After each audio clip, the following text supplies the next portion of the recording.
Hei og hjertelig velkommen til teorikveld med Siddis hundeskole.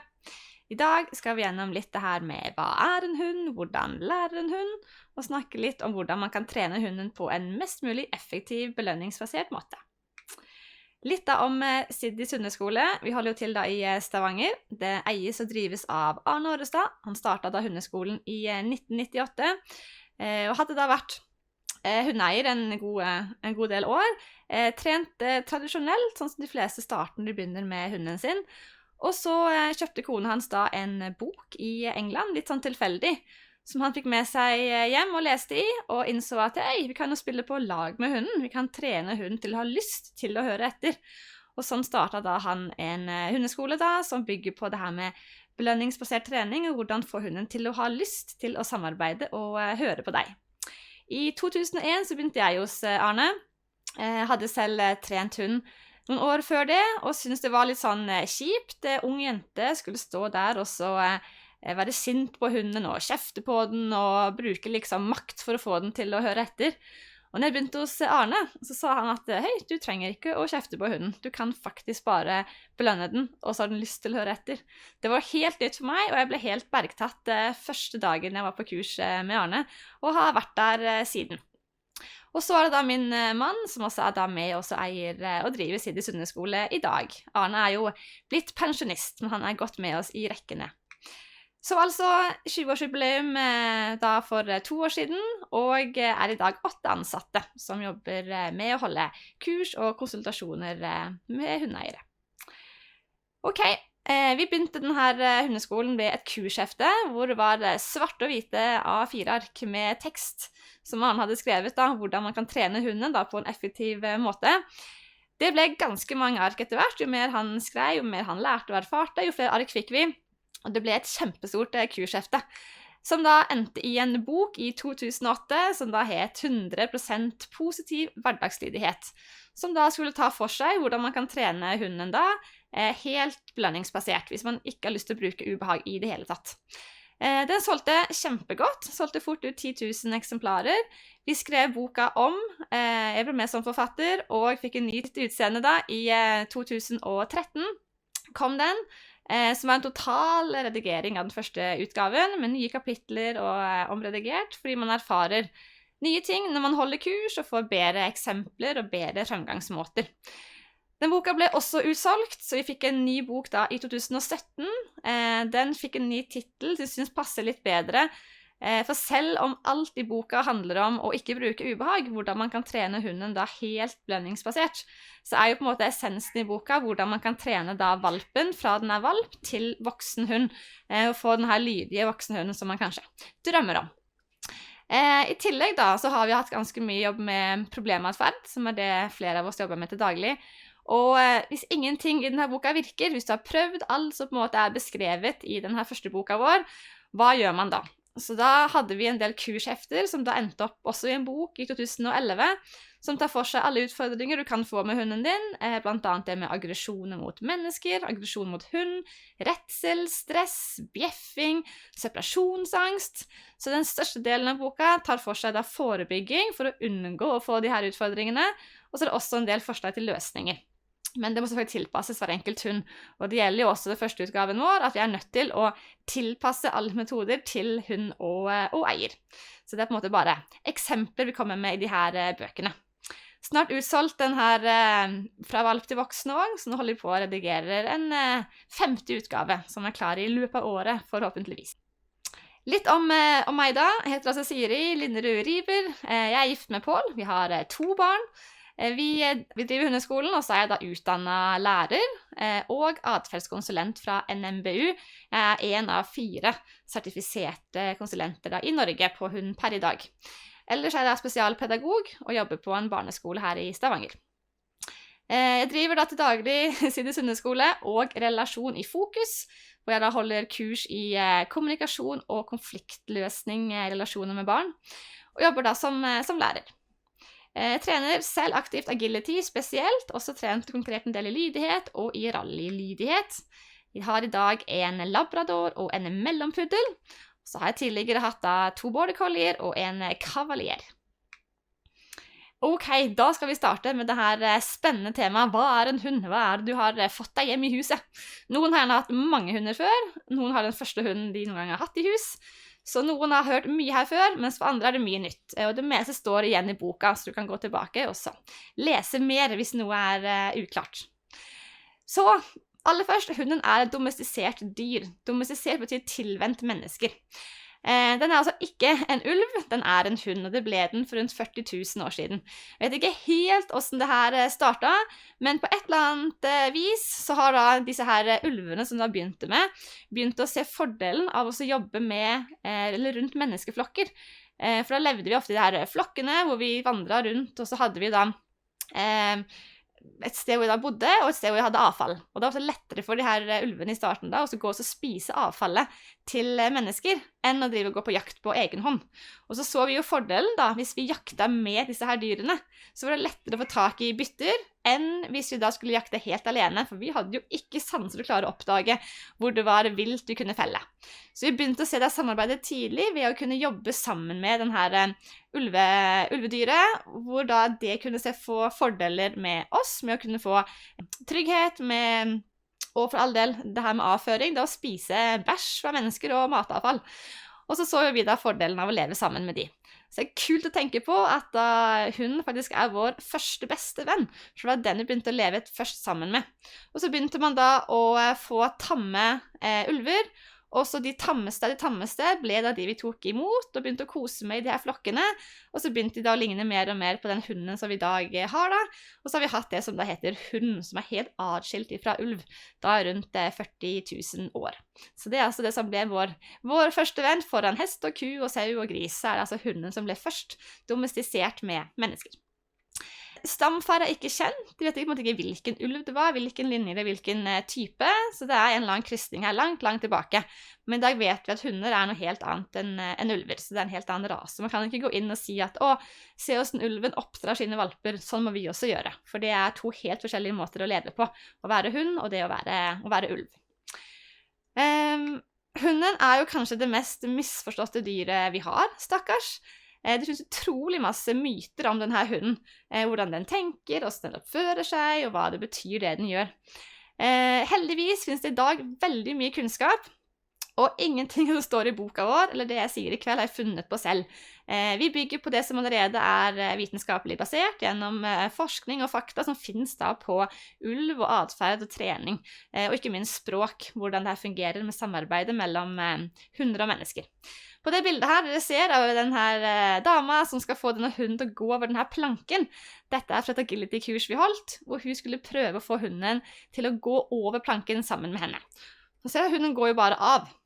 Og hun ble litt irritert og bare, hvorfor skal du drive og gå av planken? Jeg ber deg jo gå opp på planken.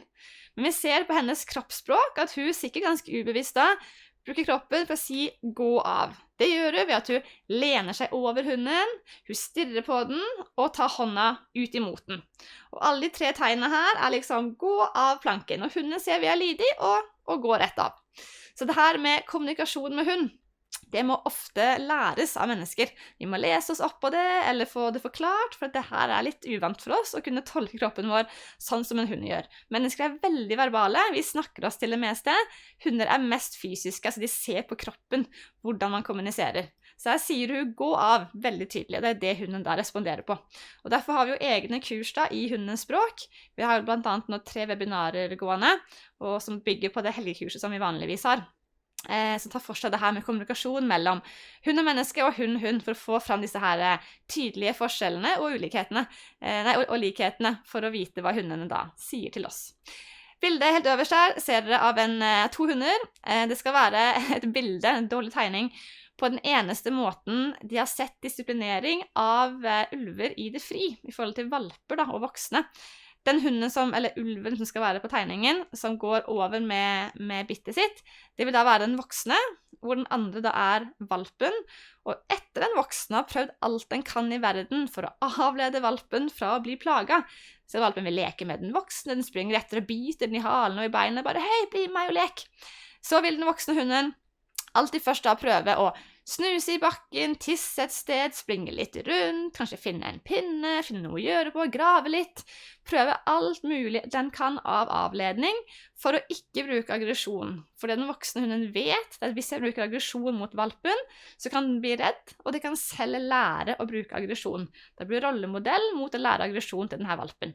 Og det ønsker ikke voksne hunder å lære valpene, for vi ønsker valper som er tålmodige og snille tilbake igjen. Så hundens siste utvei vil alltid være å bruke aggresjon. Og det vi ser her, det vi kaller for pinning, hvor den voksne hunden da kan ta snuttepartiet sitt, eller munnen da, over valpens snutteparti. Det er som regel ikke fysisk kontakt, det er bare en sånn luftmarkering som går på en brøkdel av et sekund. Det er bare ned, markere over snuten, og så ferdig. Og det kan de gjøre som i siste utvei hvis ikke de aner hva annet de skal gjøre for å få fred fra denne valpen eller unghunden da, som går etter de og plager. Så naturen er utrolig flink til å nettopp ikke bruke aggresjon, men å bruke teknikker for å få denne gode relasjonen og få det samarbeidet fram, og at det er siste utvei når de ikke har andre muligheter. Og derfor er det en tegning, for det er så vanskelig å få bilde av det lille sekundet det tar, og så gå over snuten og gi en sånn kjapp markering. Vi kan ikke gjøre det, vi som mennesker. Vi eier ikke den samme timingen og den samme hurtigheten som de her hundene eller ulvene bruker på å disiplinere de andre. Så det her er kun det som er observert i det fri av aggresjon brukt da mot valp i oppdragelsen.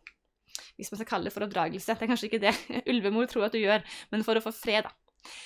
Så hun er ikke et menneske, den forstår aldri norsk, du må gjerne snakke til den så mye du vil, det er kjempekoselig, men hun forstår aldri innholdet i det ordet vi sier.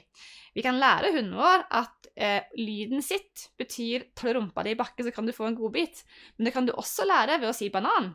Banan, hunden tar rumpa i bakken, bra god bit.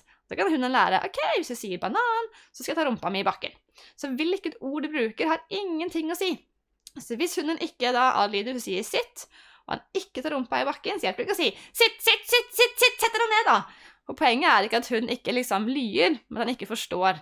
Og da må man gå inn og trene hunden på å lære at ordlyden da sitt betyr rumpa i bakken. Og det lærer de fleste gjennom at vi kobler det mange ganger. Rumpa i bakken er ordlyden sitt. Så hun forstår på en måte aldri innholdet i denne talen vår, men de kan lære seg å koble ulike lyder da, til ulike handlinger som hunden da kan få belønninger for å gjøre, for eksempel. Dette her med at ulven er så tøff og så bestemt, det trodde man før. Når de forsket på ulv i rundt 1910, så forsket de på ulv i fangenskap, blant annet i Tyskland, og det de da så når de puttet tilfeldige individer inn i en innhegning, det var at de slåss og tøysa og tulla hele tiden. Og det er ganske naturlig, for hva skjer når vi putter mennesker inn i en innhegning og filmer de? Alt ifra Big Brother, Paradise Hotel, X on the Beach, altså det her bygger på vanvittige intriger og konflikter over den minste tingen de gjør hele dagen.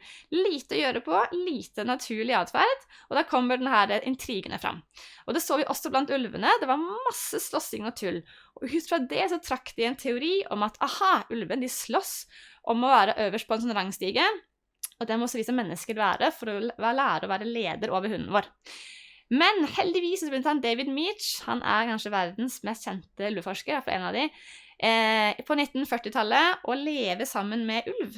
Han bodde 13 somre på Ellesmere Island i Canada sammen med ulv, og kom utrolig nært en sånn stor flokk som levde der inne, og han så at, hei, alt det vi har forsket på før i fangenskap, det er jo totalt feil.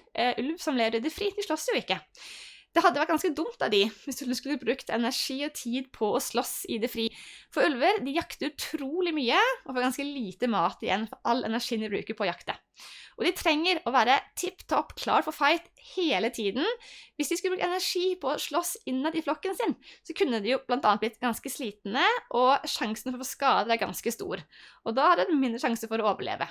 Så nettopp fordi at ulven da bor i flokk, og har blitt kjempegod på å samarbeide, så ser vi nesten ingen bruk av aggresjon, men at ulvene da er skikkelig gode på å jobbe sammen for å overleve, og da slipper å slåss.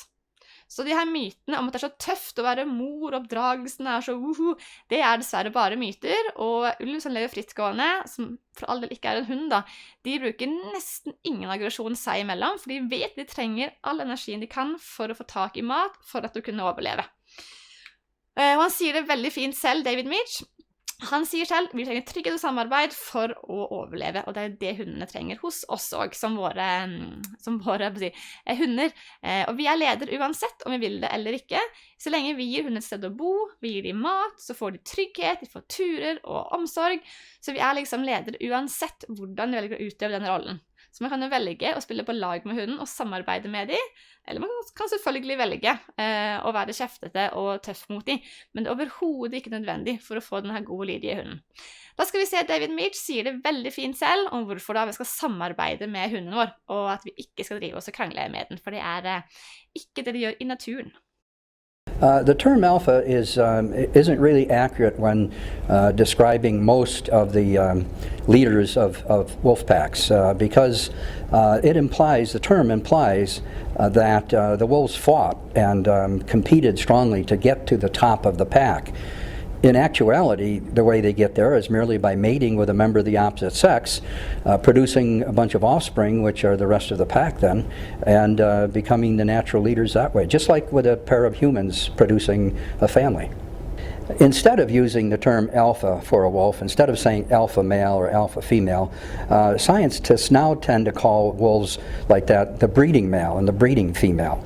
And, or you can call them the mother wolf and the father wolf. There's really nothing wrong with that. Those are much better and more accurate terms than the term alpha. Actually, you know, I'm very much to blame for the term alpha being used with wolves. I published a book in 1970 that now has over 110,000 copies in circulation, and in that I labeled the top wolf in the pack the alpha. And I did that because at that time that's all that science knew. But we've learned a lot. That book was published in 1970, and in the 35 years since that time we've learned an awful lot. One of the things we've learned is that the term alpha is really incorrect when applied to most wolf pack leaders. Så, som David Milch da var inne på, så kaller vi ulvemor og ulvefar for nettopp det. Det her alfa-begrepet, det er dødd ut. Så i dag så snakker vi om å være mor og far for hunden vår, og det er det vi selvfølgelig skal være. Når vi tar hunden hjem til oss, er det altså å være denne trygge foreldrerollen som hunden trenger for å bli lydig og veloppdragen i samfunnet vårt. Så belønningsbasert hundehold, det kan man kalle for naturens metode. Om naturen har en metode, så er det her å bygge på samarbeid, for det er det også er vant til fra det fri. Det er nettopp å samarbeide for å overleve. Så det bildet vi ser her av den tegningen, det er sånn man tenkte at det var før, at ulvemor var kjempestreng og ristet ulvevalpene i nakken og kastet de rundt seg. Det å ta tak i nakken og riste, det er ren drapsadferd. Så det er ikke noe mor gjør mot sine egne barn. Det er ikke observert i det fri i det hele tatt. Men det er av og til rart hva man kan se, altså da i innhegninger. Hvis man da har en tispe sammen med valpene i et lite rom, hun får ikke mulighet til å gå ut av, ingen frisoner, presse opp i et hjørne hele døgnet. Så klart vi kan gjøre ganske mye rart for å få litt fred, og for å bli kvitt de her plagsomme valper som kanskje biter den til blods og diverse. Så det er noen tisper som gjør mye rart, men det er jo ikke det som er naturlig, det er ikke det de fleste tispene gjør når de får muligheten til å gjøre andre ting og få litt mer plass på seg da. Så det er poenget. Ok, da kjører vi videre med hva kan vi forvente av en hund?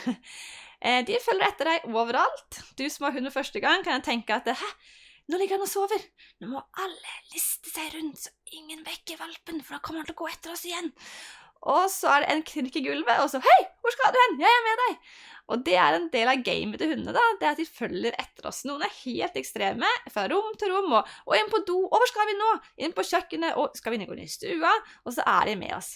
Det er ganske naturlig fra naturen sin side, for i naturen, hvis hundene da er i en flokk, og ligger og sover, og noen begynner å gå, så må de på en måte våkne og følge etter. Hvis ikke så blir de liggende igjen. Det er ingen som roper sånn, hallo, nå må alle komme. De begynner å gå, og så må resten følge av gårde. Så det også på en måte være på høgget når vi skal ut og gå, det kan være ganske lurt for å hindre at du blir forlatt av din egen flokk. Så det vi ser er at de fleste valper er ekstreme på å følge etter, for det er ganske naturlig at de er nødt til å gjøre. Og så når de blir eldre og skjønner at, å ja, jeg bor i hele huset, for at du skal gå ut av huset, så må du gå ut av utgangsdøra, og den er der. Når de lærer det, så kan de begynne å slappe av når du bare skal på do, eller bare på kjøkkenet. Men noen følger etter hele tiden, og synes det er den tryggeste i verden, mens andre lærer seg å slappe av. Det er vel det som er mest naturlig. De løper etter ting som beveger seg. Alt fra blader og kongler og syklister og biler kan være mye spennende å springe etter. Hvor mye hunden gjør det avhenger selvfølgelig av rase og individ. Men det en del hunder som ekstreme på å springe etter ting som i bevegelse. Og mye av det det her jaktinstinktet, sant? Noe som fyker, springe etter, hva kan det være? Så vi går på autopilot og bare får det med seg. Og det naturlig for veldig mange individer å gjøre.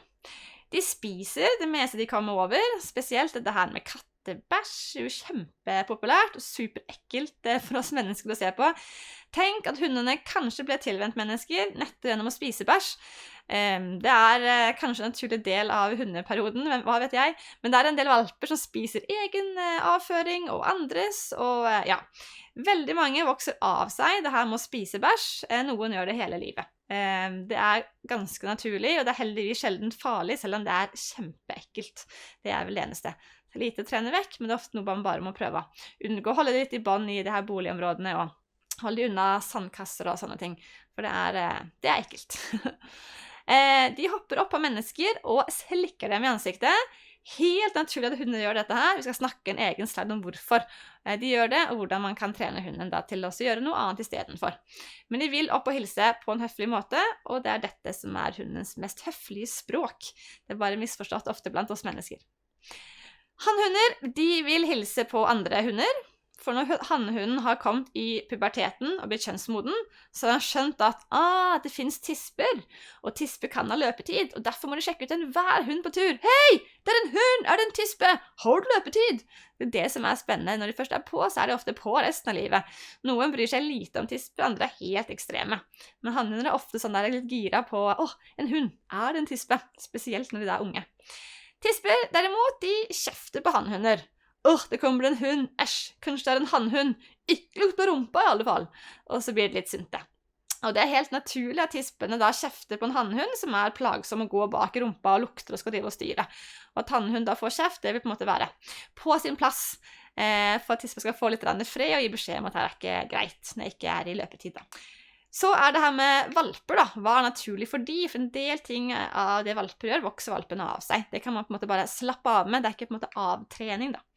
De biter, og de tygger, og de river i stykker det meste. Vi skal snakke eget om valpebiting, men valpebiting helt naturlig, og det vokser de av seg uansett hva du gjør.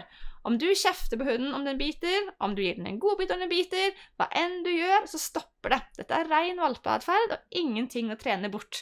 Det ingenting som du skal gjøre som jobb for å få vekk. Dette slutter de med. Valpebiting kommer av det her med nysgjerrighet, og det klør i tennene, og ja. Men vi skal innom det litt senere. De tisser og bæsjer inne, og det her med stuerenhet, det også en ting du ikke trenger å trene hunden til, men du må gi den muligheten til å vise hvor skal du gå ut på do. Og så lenge valpen får tilgang til et annet sted å gå på do enn der den sover og leker, at den får bli lufta ofte, så vil den av seg selv bli stueren. Det ikke noe vi skal på en måte trene den til å bli. Hunder enslige når de får muligheten til å gå på do et annet sted enn der de oppholder seg. Så ved å lufte det regelmessig, så vil de bli automatisk de aller fleste. Raptus, det når hundene springer rundt på veggene i stua, opp i sofabordet og ned i sofaen og rundt på tapeten hjemme. Rundt i huset, og spesielt når de trøtte. Det kan komme etter en tur, det kan komme på kveldene. Det hunden ikke trenger da, det ballkasting og herjing, eller enda en tur. Noen kan tenke at de går en tur med valpen, så kommer de hjem og så helt gæren. Så tenker de, hæ, skulle du ha enda en tur? Men det valpen da ofte sier, det jeg har fått så masse inntrykk. Jeg møtte 15 sykler, 4 turgåere, 8 hunder, 2 biler. Og så skal den bearbeide alt dette her inn i hodet sitt, og da det går ikke det så greit da for den lille valpen. Det var alt for mange inntrykk. Så når vi snakker om tur med en valp, så skal vi ikke snakke om hvor lenge, altså kilometer eller minutter. Det er snakk om hvor mange inntrykk. Hvis valpen får mange inntrykk tidlig i turen, kanskje man skal snu litt tidligere og gå hjem igjen, for å få tid til å komme hjem og slappe av, og så bearbeide det her for den lille valpehjernen. For får den utrolig mye stimuli på en tur, så kommer den igjen helt overveldet, klarer ikke å bearbeide det, og så får det her voldsomt raptusene. Raptus jo uansett naturlig at de får av og til. Men hvis vi ofte får deg til tur, og tenk på denne turen, hvor mye møtte du, hvor mye innhold hadde turen? En valp har en liten hjerne, den trenger å få litt og litt stimuli og bearbeide, og så litt og litt til. Litt nye inntrykk, men få sånn her roen og tiden til å bearbeide alt som skjer. Så det viktig at de får. Så tenk, hvis de raptus og har fått en liten tur, har fått litt mental trening og bør roe seg, så hjelp den med å roe seg. Hvordan skal jeg også snakke om da, men gjerne at du kan gi den et tyggebein, et griser, holde litt i bånd, og prøve å se om den roer seg. Og roer den seg fort da, så den bare trøtt og trenger hjelp til å roe seg og slappe av.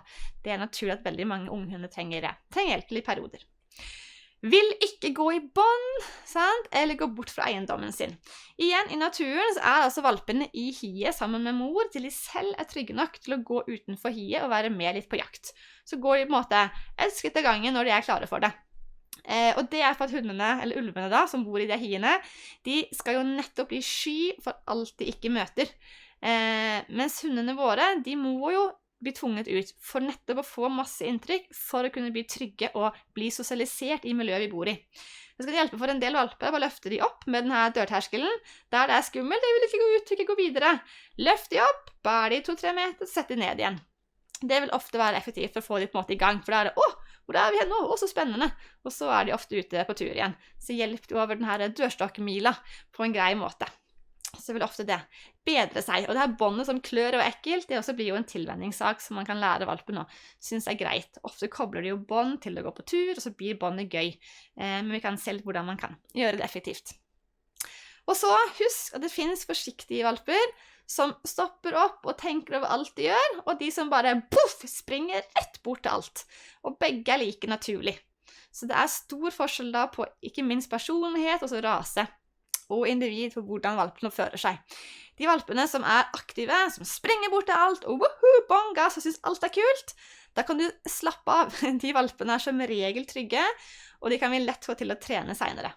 De valpene som litt sånn forsiktige og skeptiske, står i skjørtene til mor og lusker litt fram og veldig sånn lite nysgjerrige av seg, de må man ha litt mer i tankene og hjelpe til å bli trygge, sånn at de ikke utvikler her med redsler og angst for ting senere i livet. Så må vi hjelpe deg å få den tryggheten til å tørre å gå på utforskning og tørre å hilse på folk og hunder og ut i miljøer, og så hjelper de for å få denne gode tryggheten med å gi de gode opplevelser.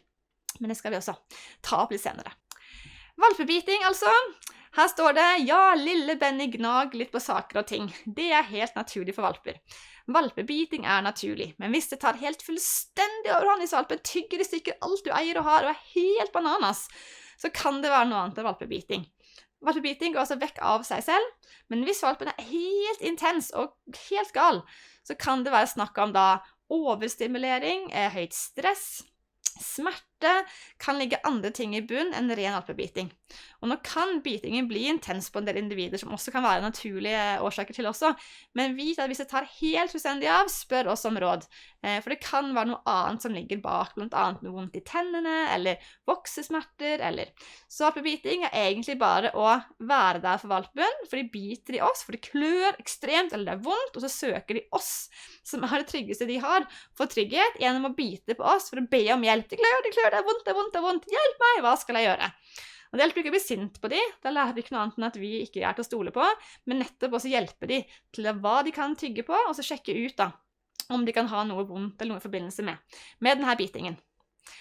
Så valpeatferder, de går over, de kan man slappe av med. Det å overleve denne perioden som viktig. Så først det her med valpebiting da, det så det stopper normalt av seg selv hva enn du gjør. Det vi gjør å bytte. Gi valpene som lov å tygge på. Og det som ofte fungerer greit, det ting med mat i. Leker ofte kjedelige, og så kan de få valpen opp i et visst stressnivå, og med høyere stress, jo mer biter de gjerne. Så godbitsøk kan være kjempebra. Det å kaste mat, spesielt plenen ute, hvis du har noe gress eller på tur, og de får gå og lukte etter mat i plen, kjempebra mental trening. Innlæring, sånn kontaktøvelse kjempefint. Eller bytte da med sånne her tyggebein, som du får på dyrebutikker, så de har noe å holde på med og kan tygge på. Så du kan få mye av det. Masse tyggeleker og tyggebein, snusematter, aktiviseringsleker, ting med mat i, så de kan holde på med en stund. Noe, hvis de klør veldig, så begynner de å blø i tannkjøttet fordi de mister tenner og sånn, så kan man også ta en klut, fukte den, legge den i frysen, så at den god og kald å tygge på, ute på en veranda eller i et bur eller et eller annet, så den kan kjøle de her såre gommene. Eller da ta en sånn kong, som er en sånn hul gummileke, putte inn mat i den altså, og så fryse den, sånn at valpen da får ligge og tygge på kald mat, som kan få ut av denne kongen. For de søker altså oss for å få hjelp når det klør og det er vondt, og så utforsker jo hunder og alle valper verden nettopp gjennom å bite. Så å bite er helt naturlig. Det er ønskelig at valpen på en måte er aktiv og biter.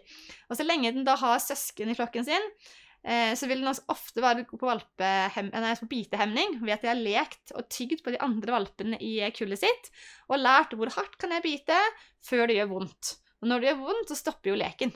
Og da lærer vi ikke å bite så utrolig hardt på oss heller. Vi har jo veldig tynn hud, og tennene er jo sylskarpe i starten. Så det skal nesten ingenting til før de får de her riftene. Men det er ikke hundens skyld, de prøver så godt de kan å søke oss for å få hjelp da. Så altså, gi den noe med mat og tygge på, spesielt viktig da. Tren den, gå en tur eller aktivisere den på andre måter for å få valpen til å roe seg. Den trenger hjelp av oss til å få det her til. Så her er ikke en treningssak altså, det her går over av seg selv. Det andre er det her med stuerenhet, tissing og bæsjing inne. Så igjen, valper blir normalt stuerene så lenge de blir luftet regelmessig. Og hva er regelmessig? Kanskje en gang i halvtimen i starten. Og valper tisser veldig sjelden på tur. Det er skummelt, sant? Det er masse å tenke på, og nye lukter og ting å se på. Så ha en fast plass, veldig gjerne med gress, som du går på nærme huset ditt, før og etter alle turer.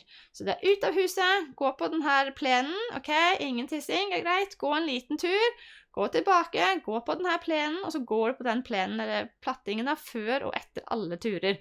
Og så venter hunden for å roe seg ned og få sjans til å gå på do. For da vil du få mindre uhell inne. Og i starten, da tisser de på en måte gjerne hvor som helst. På do! Da måtte jeg på do, gitt. Og etter hvert så er det, jeg må på do! Æsj, her leker jeg jo. Jeg vil jo ikke tisse her. Jeg går bak sofaen. Der er jeg ikke så ofte. Der tisser jeg. Og så er det, jeg må tisse. Skal vi se. Ja, for nå er vi jo i stua. Jeg bare går ned i kjelleren, eller på soverommet, for der pleier jeg ikke å være. Der kan jeg jo tisse. Der kan det være ekkelt. Og så blir jeg jo opptatt av å ha det her enslige, de også. Og så etter hvert da, når de blir eldre, lærer at bor jeg i hele det her huset? Jeg bor jo i kjelleren, og i stua, og på loftet. Overalt er vi inne. Greit, da må vi tisse ute. Og har hatt muligheten da, til å gå ut denne her døra, og vet forskjellen på ut og inn, så vil da lære seg selv, og da å gå imot døra eller gi beskjed. Men igjen, følg med når valpen har sovet, spist, lekt, drukket vann. Gå ut med den da, og da husk gjerne ha på timer en gang i halvtimen i starten, og så vend de på å gå ut på den samme plassen og få gått på do i løpet av døgnet. Noen må tisse på nettene, noen trenger ikke det. Det er litt forskjell på denne blærekontrollen, men den kommer etter hvert. Unntaket det er ofte hvis valpene ikke har hatt muligheten hos oppdretter, hvis de ikke har vært flinke til å skille på rent og urent, at de måtte sove og spise og leke oppi tiss og bæsj, så har de ikke erfart at det er forskjell på rent og urent, og det tar mye lengre tid å lære de det å gå ut på do. For da har de ingen erfaring med at det er forskjell på et sted man går på do, og et sted man leker. At det liksom er oppå hverandre, at det er samme greia. Så de tar det lengre tid med. Men flinke oppdrettere, de er flinke til å ta hundene med seg ut, og tørker fort opp, og holder det rent der valpen er, sånn at de ikke lærer seg på en måte å gå opp i egen tiss og bæsj. Da er det her med kroppsspråk da. Vi har jo altså egne seminarer bare om det. Men for å ta med én ting som ofte er misforstått i hundeverden, det er dette her med halen til hunden. Betyr logring at hunden er glad? Mange tenker det. Den logrer med halen. Ja, men da kan vi klappe den, for da er den hunden snill. Og så biter den. Og så blir man sånn, hvorfor er du så glad bak og veldig sint fremme? Hunden er ikke glad når den logrer med halen. Vi skal se en film nå om en hund som logrer med halen, så kan du jo se selv, så skal man klappe denne hunden som logrer med halen.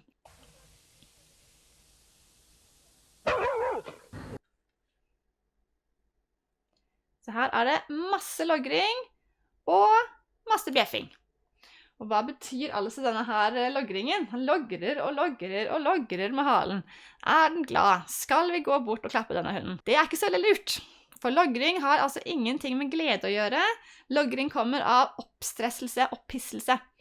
Tenk deg at du kjører berg-og-dal-bane. Det er litt skummelt, og hårene står på kroppen, og du skriker gjerne, sånn, det er skummelt på berg-og-dal-bane. Eller tenk at Norsk Tipping ringer, du har vunnet 20 millioner. Igjen, hårene står, og gjerne, jeg vant! Sånn, det er den samme fysiske reaksjonen i kroppen, oppgira, men av to ulike følelser, enten det er redsel eller glede. Så igjen, logring er en tegn på opphisselse, og han kan være glad, du kommer hjem fra jobb, og logrer med halen, og alt er supergøy, eller han kan se noe skummelt der borte, og så da bjeffe, den hunden var på filmen, var redd for kamera, bjeffe, og så går halen igjen av opphisselse. Så en hund som logger om halen skal man da ikke gå bort til nødvendigvis, man må se en helheten i hunden. Og det man skal se etter, det er en av 2 ting, hvis man skal bare se etter noe, og det er om hunden er avslappet i kroppen, eller anspent. Den hunden her var stiv, den sto og bjefte, og var ganske stiv når den gikk frem og tilbake. En hund som er avslappet, og på en måte har avslappet hale, den er ofte ganske trygg og fin og grei. Men jo mer stiv og opp ting står, jo mer anspente og utrygge er de. Og så er det her med øynene. En hund som har de søteste, snilleste øynene i verden, den er ofte kjempetrygg og fin å gå bort og snakke med, men en hund som står sånn, med de her stive, stirrende øynene, den er ofte utrygg, og den bør du holde deg unna for å ikke provosere den, sånn at den havner da i aggresjon. Men det var helt kort om litt om språk. Så tenk altså at kroppsspråk forteller om hundens følelser og hvordan hunden har det. Sånn som oss, det kan være redd, da blir vi anspente, noen blir redde og offensive og går i forsvar, noen blir redde og blir defensive og lei seg og kryper seg helt sammen. Det er jo forskjell på hva man avler for å gjøre, og individ selvfølgelig. Og noen da, når de blir glad, så er det woohoo, og helt hopp og bananas og løs og ledig, og woohoo, dette er kult. Eller det her med frustrasjon, det å henge fast i et dumt bånd. Når jeg ville bort og hilse på mennesket eller hunden, så begynner de å bite i båndet, og slipp meg løs, og bjeffer, jeg vil jo hilse. Så frustrasjon kan man lett få i de her unghundene spesielt. Så tenk da, og selvfølgelig flere følelser, men tenk at hundene bruker kroppsspråket sitt bevisst ovenfor andre hunder og mennesker for å oppnå kontakt eller å unngå kontakt. Så kommer hunden imot deg og vil hilse, så er det en ting, men står hunden på avstand, gjerne ikke gå bort til den. Vent til hunden kommer til deg, så den er sikker på at den ønsker den kontakten. For tråkker vi over en grense, ikke kan noe om språk, så kan vi havne i faresonen for å få et bitt. Og det er på en måte alltid vår skyld, for vi må lære oss å lese hundene. De kan ikke gi beskjed på en annen måte. Så det er litt uforskyldt, de her episodene som skjer, for hunder er bare hunder. Det er vi som lærer oss å lese, og lese hunden. Men meld dere på hundens språk. Det er kjempebra å få med seg. Ok. Det som er kult da med det bildet her, det er at det skiller bare 10% forskjell i gener på da verdens minste hunderase, Chihuahua, og verdens nest største, Grand Danois. Den største er jo irsk ulvehund da. Så det er bare en morsom fakta. Så i starten da, når hundene er helt nyfødte, så er det viktigste her, det er at oppdretter er flink til å ta litt på valpene, altså påføre litt stress. Det vi ser er at valper som ligger helt alene her, ikke er i kontakt med omverdenen, de får ofte problemer med å takle påkjenninger i livet senere. Mens valpene her, som blir løftet litt opp i hånda og er litt i kontakt med verden, de er ofte lettere da for å takle stress når de blir eldre. Og så kommer den her viktigste perioden av alt, sosialiseringsperioden. Noen tenker at den varer hele livet. Jeg kan jo alltid gjøre hunden min trygg på andre, men det er ikke helt sånn. Sosialiseringsperioden er jo primært for å lære hva som da ikke er farlig. Som jeg nevnte i stad, så er altså ulvevalpen i skogen inne i hiet til de er ganske store, og går bare på lusketurer ut når de er klare for det, til de da blir så store at de selv tør å gå ut av hiet. Da er sosialiseringsperioden over, og det de da møter blir de redd for. Og det er jo derfor ulvene overlever. Og hvis de da ser en bjørn, eller en jeger, eller en traktor, så skal ikke ulven tenke, «Å, se, en bjørn! Skal vi hilse på han?» Eller, «Å, en jeger, kult! La oss bli kompisen hans!» Men nettopp fordi at de her ulvene da tenker, «Å, shit, skummelt! Aldri møtt før!» Springer de hjem igjen, så overlever de. Mens en hund skal være helt motsatt. Den skal jo tenke, «Oi, kult, en traktor! Den vil jeg bort til!» Og det er jo derfor vi må ut med de her hundene tidlig. Fordi denne perioden henger sammen med utviklingen av fryktresponsen. Den har ikke startet før valpene er rundt 5 uker gamle. Da begynner den å bli utviklet, og så er den ferdig da utviklet rundt da 12-14 uker. Og det vil da si at da har hunden evnen til å bli ordentlig redd. Og før det har den ikke den evnen. Derfor er det kjempelett å sosialisere valpen fra da du får den rundt 8 uker, til da 12-14 uker, da har altså en måned på deg cirka, til å gjøre valpen da trygg på mennesker og andre da dyr. Og ikke minst da miljøer, som er miljøtilvenning, for å få den ut og lære den at det er kjekt og hyggelig å møte andre, og være ute blant folk og fe. Så vi har det ganske travelt da med de her valpene, for å få de til å bli trygge nok til å kunne slappe av resten av livet. Og det vi ser når vi jobber da hjemme med de her hundene med utfordringer, det at de aller fleste gangene så starter denne perioden. Hvordan var valpen når du først fikk den i hus? Nei, vi holdt oss bare hjemme, de var bare på hytta, eller ja, når han knurret på alt han møtte, eller trakk seg unna, og så ble det bare verre. Så det ofte her det starter, og det her vi må bruke tid på å gjøre de her valpene trygge, så at de ikke skal få utfordringer da senere i livet. Og så skal vi se en film da på sosialisering, for hva mener jeg med en trygg hund? Hva mener jeg på med en usikker hund? Nå skal vi se en film av 2 valper, den kommer nå. Den ene valpen her, nå her kommer en voksen flatcoated da. Så kommer det en flatcoated valp, og så kommer det inn en border terrier valp. Det 2 valper. Det er god forskjell i kroppsspråket her. Den svarte valpen, den løs og ledig, logger med halen. Fin og ikke noe problem. Den border terrieren, den brune hunden her, den stiv og anspent. Står stille, rister den voksne hunden seg, tegn på spenninger. Han bare, dette her var en hund som ikke hadde det helt godt. Litt spenninger rister det av seg. Border terrieren her har det ikke helt greit. Han synes det her skummelt. Så han helt stiv, sant? Ut med tunga der, skikke vekk, opp med foten. Sant? Synes det rister seg. Det her var spenninger. Og når du har en sånn utrygg valp, så det kjempeviktig at de får være sammen til dette skjer. Til valpen begynner å mykne opp og begynner å leke. For tør du å leke og by på deg selv, da det ofte veldig ok å kunne gå videre og ha en god erfaring i bagasjen. Det ikke bra å gå videre hvis valpen ikke har blitt trygg på den andre hunden. Så ofte som mulig, pass på å være sammen med den andre hunden til hunden din begynner å leke, som du så på den filmen her. Det så viktig å få denne tryggheten i hundene, at de tør å begynne å leke. Og så viktig poeng til. Når de begynner å leke, så går du. De som blir værende og tenker, endelig når begynte han å leke. Da blir vi her en time da. Da kan du få assosiasjonsproblemer senere. Hunden kan tenke, du kommer med en hund, den skal jeg herje med! Og så blir den litt gira når den ser en annen hund på tur.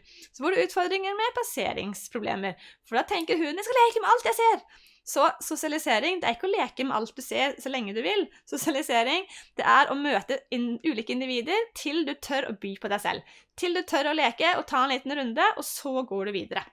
Det gjelder også mennesker, sant? At du med andre individer til valpen din avslappet og trygg, løs og ledig, tør å hoppe og danse og leke, og så går du videre. Så ikke man øver på herjing. For herjing har man ingenting igjen for senere. Ingen trenger å trene på det.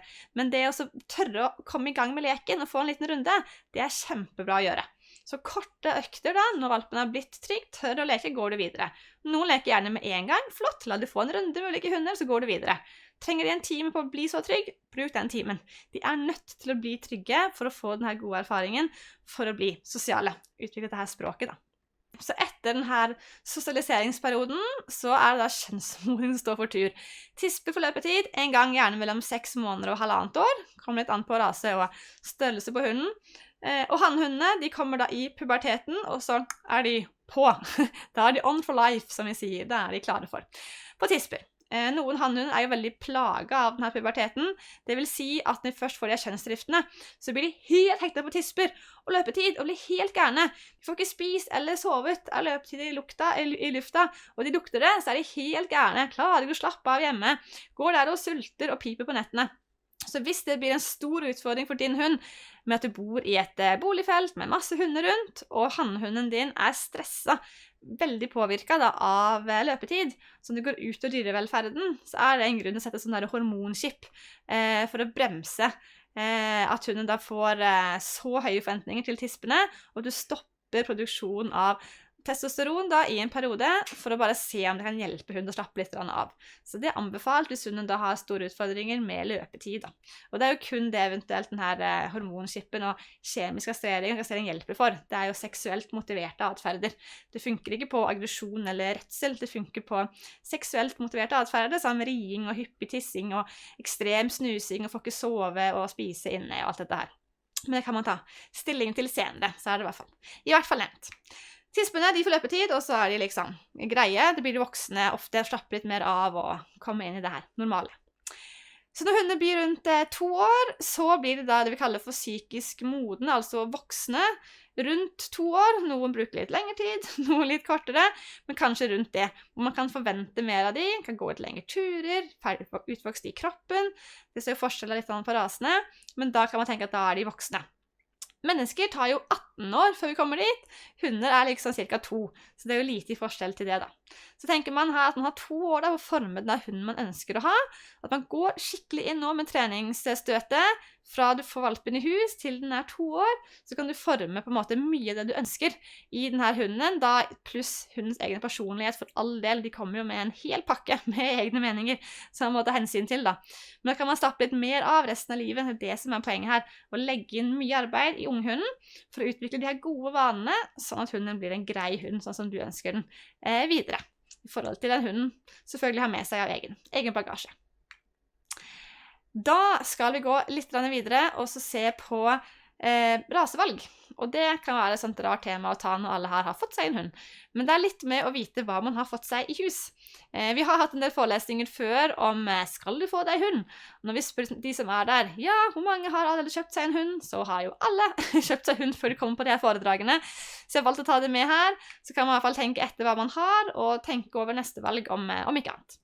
Og noen har tenkt gjennom masse allerede, det er jo kjempebra. Så hvilke egenskaper har du valgt? Ulven, den kan alt. Alle jaktatferder, sant? Den kan alt fra å gå på overvær, gå på finsøk, den kan jage, den kan avlive og drepe, den kan gjete, grave seg ned i jorda, altså den kan liksom alt mulig rart. Vi har avlet hunderaser som kan bare en ting. Vi har raser som bare går på overvær, raser som bare går og lukter med nesa i bakken, ikke bryr seg om noen ting annet, som bare gjeter, som bare skal gå ned og grave i jorda. Og derfor er det viktig at man vet hva hunderasen sin opprinnelig er brukt til, for det er jo de egenskaper som ligger i hunden. Uansett om hunden i dag er brukt som selskapshund, så er det det som ligger i hunden i større eller mindre grad. Det kan lett komme fram da. Spesielt når den blir stresset eller redd, så er det vi ser det er det som kommer fram, det som hunden da egentlig er avlet for å gjøre. Så vi har raser som fort er offensive, altså som går i forsvar. Blant annet en del terriere. Terrier er uforskyldt ofte kalt for sta. Jeg har aldri møtt en sta terrier. Jeg har møtt terrier som har lært seg å unngå å samarbeide, for hvis du sier nei, eller kjefter på en terrier, så sier han bare rød tilbake igjen. Nettopp for terrieren er jo avlet for å ta igjen. En del terriere skal jo grave seg ned i grotter og ned til rever og grevlinger, opp og finne seg hiene. Og hvis du da møter reven eller grevling, så skal terrieren si, «Å ja, er du hjemme? Beklager, ta et annet hull». De skal jo nettopp gå ned og si, «Høy, kom deg ut!» Og hvis reven sier, «Nei, jeg vil ikke!» så skal terrieren bli enda sintere. «Jo, du skal!» Og så skal liksom terrieren vinne denne kampen. Det er jo veldig poenget. Den skal møte aggresjon, men nettopp å bli enda sintere for å få grevlingen eller reven ut av hien, så at jegeren kan skyte den. Det er jobben til en del av de her, blant annet terrierrasene. Så de er nødt til å møte aggresjon med å bli enda sintere. Det er liksom jobben deres. Derfor funker det så utrolig dårlig å kjefte på en terrier, for de tar bare igjen. Men det å spille på lag med de, gjør at de blir kjempelydige de også. Så det er hele måten man kommuniserer på som er utfordringen da, ikke hunden i seg selv. Den er helt super, den. Så det er en del som gjør da. Blant annet om man har små barn, kan man gjerne unngå å velge en rase som går fort i forsvar. For veldig ofte måtte bruke det som første kommunikasjonsverktøy.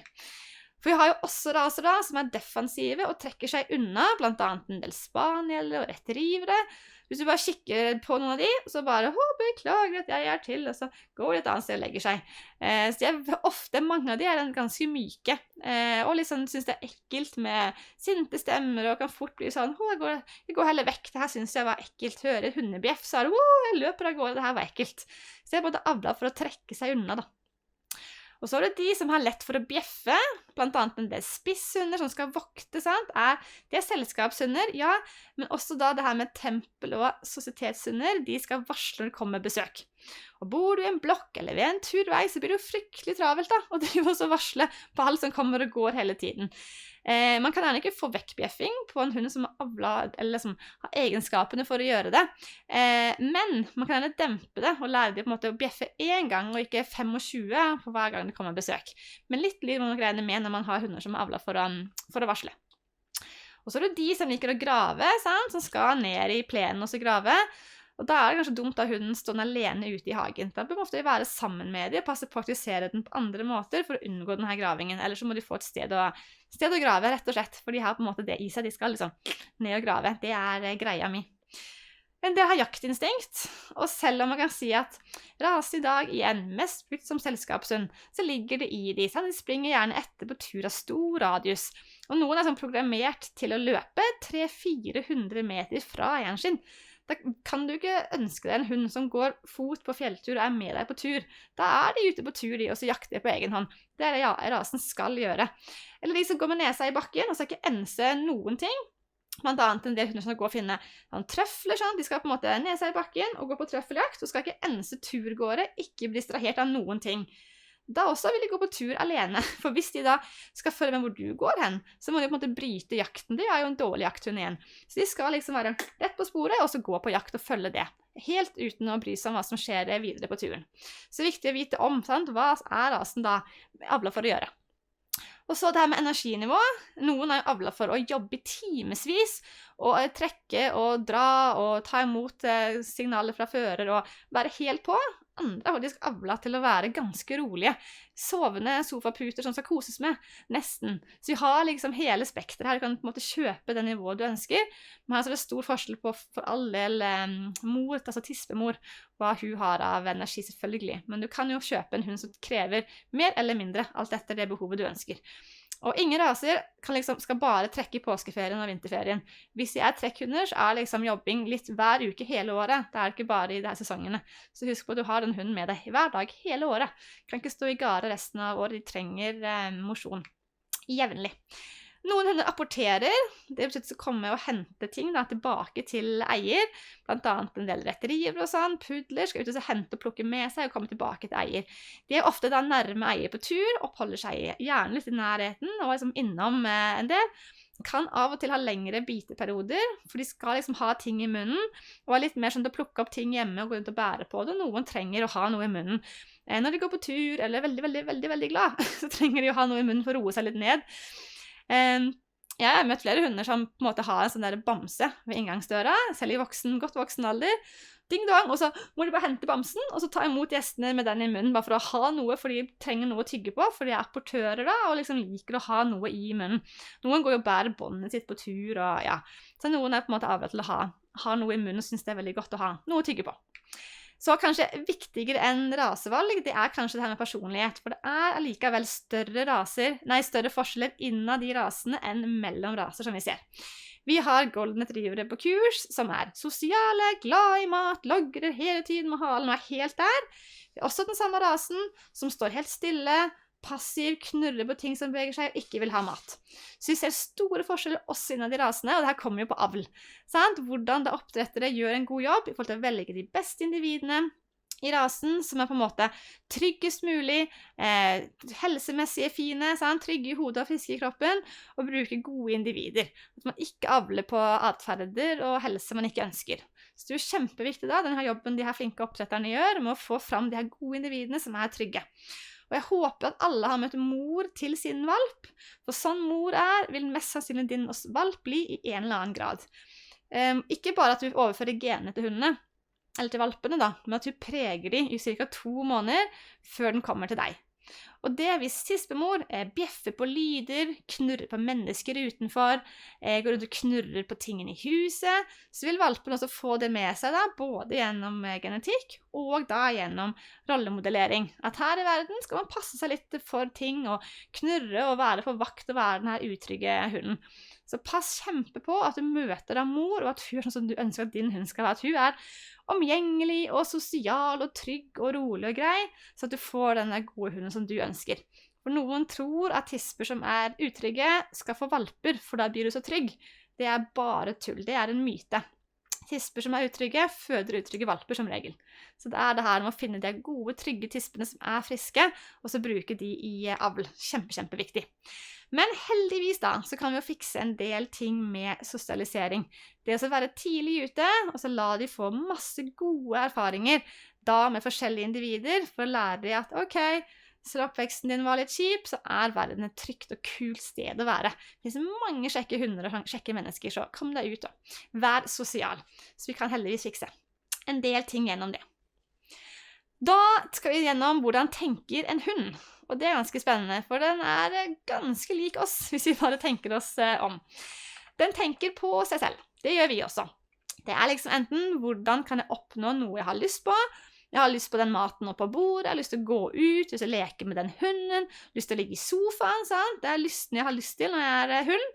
Eller hvordan kan jeg unngå noe jeg ikke ønsker?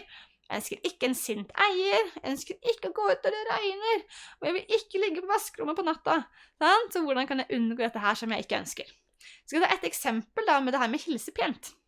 For hvordan hilser hunder pent på hundespråk? De som har sett en hund hilse på en annen hund eller menneske som valp, ser en eller annen versjon av det bildet her, at valpen hopper opp på mennesket når den trygg da, og så opp og slikker i munnviken. Og det helt naturlig og ønskelig nettopp at valpene gjør. For når du en valp og skal si at «jeg så trygg og så glad i deg», så det opp til denne voksne hunden og så slikke i munnviken, som signaliserer at «jeg trygg og grei, kom igjen, jeg har lyst til å være sammen med deg».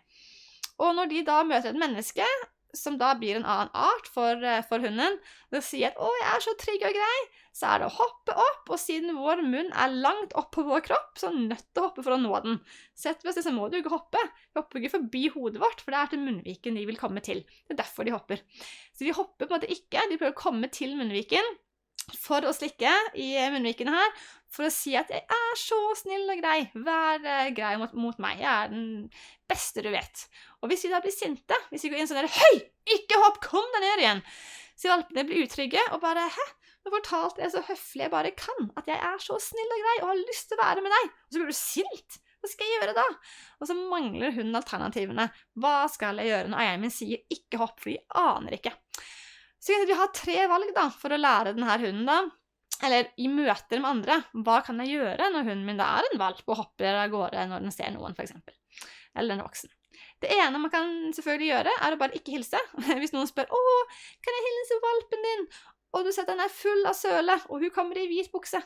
Da kan man gjerne si, «Oi, beklager, jeg har litt dårlig tid», eller «jeg må skynde meg hjem», eller «han har litt, vet ikke jeg, lus i kroppen», eller et eller annet, lus i pelsen. For å unngå å hilse og si nei. Det selvfølgelig lov å gjøre det av og til. Hvis valpen en valp og trygg på folk, så vil den gjerne hoppe. Eller da, man kan si at ja, selvfølgelig, du kan få hilse på min hund. Den kjempeglad i folk, den hopper gjerne opp og kjempeglad i å få kos og være med mennesker. Og da det jo bare å kjøre på. Og det hundevante folk eller som glad i hund, så det jo bare at de får lov å hoppe og kose, og alt trygt og fint. Det jo kjempegreit. Det må de få lov til for å bli trygg på mennesker. Så ikke at de må hoppe inn i munnen, ikke det jeg mener, men de nødt til å hilse som en hund. Gjør sånn som de har lyst til, på en måte være naturlig og omgjengelig med folk, og få lov å på en måte være valper og bli trygge. Og så da har det tredje valget, når du da har fått trent litt på kurs for eksempel, eller hjemme, det her for eksempel å lære hunden å sitte, og så at folk kan komme mot hunden din når den sitter, gå litt rundt og snakke litt, og så da siste trinn og klappe litt på hunden. Og da det ikke hunden som får lov til å hilse. Da blir hunden sittende passiv, og så får den da litt klapp og kos, og så har vi lært hunden å tolerere det. Så det ikke hunden som får hils på mennesket, men mennesket får hils på hunden. Og det kan være veldig ok, hvis du har en stor hund, og det kommer barn bort, eller du har en liten hund også, og noen skal hilse på den, at den ikke da hopper opp på alt den møter, men at du da kan gå inn og trene den til å være i ro, forholde seg i ro, mens den da blir kost på. Så du har liksom alltid de her 3 valgene. Sant? Enten å si nei, ikke hils min hund, den hopper, eller å si ja, kjør på, den så glad i folk. Eller gå inn og trene den til å være i ro, 4 labber i bakken. Og det en øvelse vi skal trene en del på hvis man ønsker en hund som da forholder seg i ro. Noen hunder, de hopper naturlig ikke, beina i bakken og rolige. Andre har jo ikke føttene i ro 1 sekund, de helt oppe og kjører. Så det litt forskjell på individene i treningen man må legge ned også selvfølgelig. Så hunder, de vil aldri vite hva som rett og galt i vår verden. De bare en hund. Så det vi som må gå inn og lære hunden hva den skal gjøre. Og da kommer vi godt inn på neste slide, som handler nettopp om ikke-kommandoer versus å gjøre kommandoer. For her må man si sånn, ikke hopp, ikke hopp, ikke hopp. Hva skal hunden gjøre da? Hvis den kommer imot en person, og eieren står bak og skriker, ikke hopp, da vet jeg at hunden kommer til å hoppe, for det ofte bare en unnskyldning i forkant, at nå kommer den til å hoppe. Hvis du hadde sagt noe mer bra som hunden visste den kunne gjøre, for eksempel, kom tilbake til eier, bli tatt i bånd, si sitt, så vet hunden hva den skal gjøre. Det som litt spennende med hjernen vår, at vi har ikke et bilde for ikke. Hvis jeg sier, ikke tenk på en stor softiskrem med sjokolade og jordbærkuler og strø, så klarer ikke du å ikke tenke på det. Eller ikke tenk på en stor rosa elefant som flyr opp på himmelen. Det er umulig å ikke tenke på, for hjernen vår har ikke et bilde for ikke. Og jeg som lærer da, hvis jeg sier ikke hent mattebøkene, hent norskbøkene, så kommer halvparten av klassen tilbake med norsk og halvparten med matte. For når du ikke har et klart bilde av det her ikke, så blir du sånn, ikke, jeg skulle hente eller skulle ikke hente. Så ikke du får med deg hele beskjeden, det er vanskelig å skille det. Så det å si ikke-ting, det er utrolig ueffektivt, spesielt på da både mennesker og ikke minst hunder. Så for å si da, ikke hopp og ikke trekk i båndet og ikke bjeff. Fortell hunden hva den skal gjøre, for den har ikke alternativene selv. En valp aner ikke at ikke hopp betyr 4 labber i bakken. Da må jeg lære hunden et signal for det, og så da si det den kan. Så igjen, hunden forstår ikke betydningen av ord. De vet ikke hva ikke hopp betyr. Betyr det hoppe? Betyr det løpe? Betyr det ligge? Altså, hva i all verden mener du for noe? Og da er vi inne på igjen at ingen hunder da forstår ordet nei, men de forstår tonefall. Sant? Hunder forstår ikke sånn, nei, da skal jeg på en måte ikke hoppe. Men at du blir sint, det skjønner de. Hvis jeg sier banan, kake, så er det tonefallet som er skummelt. Og fordi hunder er konfliktsky og gode på å samarbeide, så vil de unngå aggresjon hos eierne, for de på en måte vil ikke provosere til noe form for kommunikasjonssvikt som kan føre til skadelig dårlig samarbeid i flokken sin.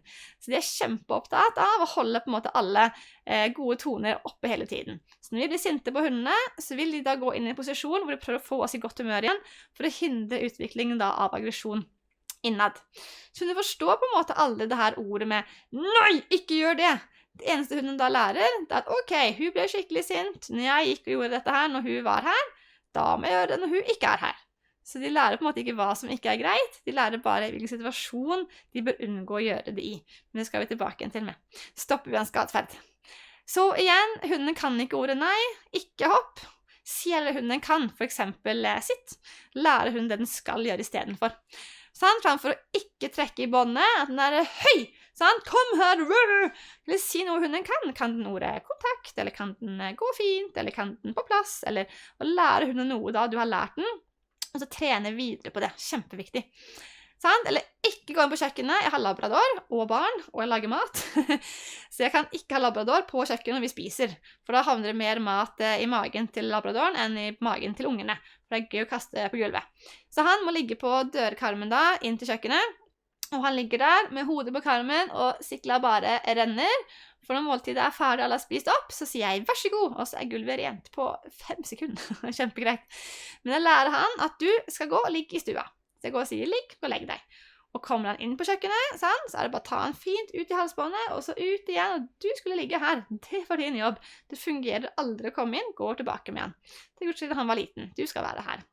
En grind er jo mye enklere. Start med en grind når du har en valp, som kan være bak grinda for eksempel.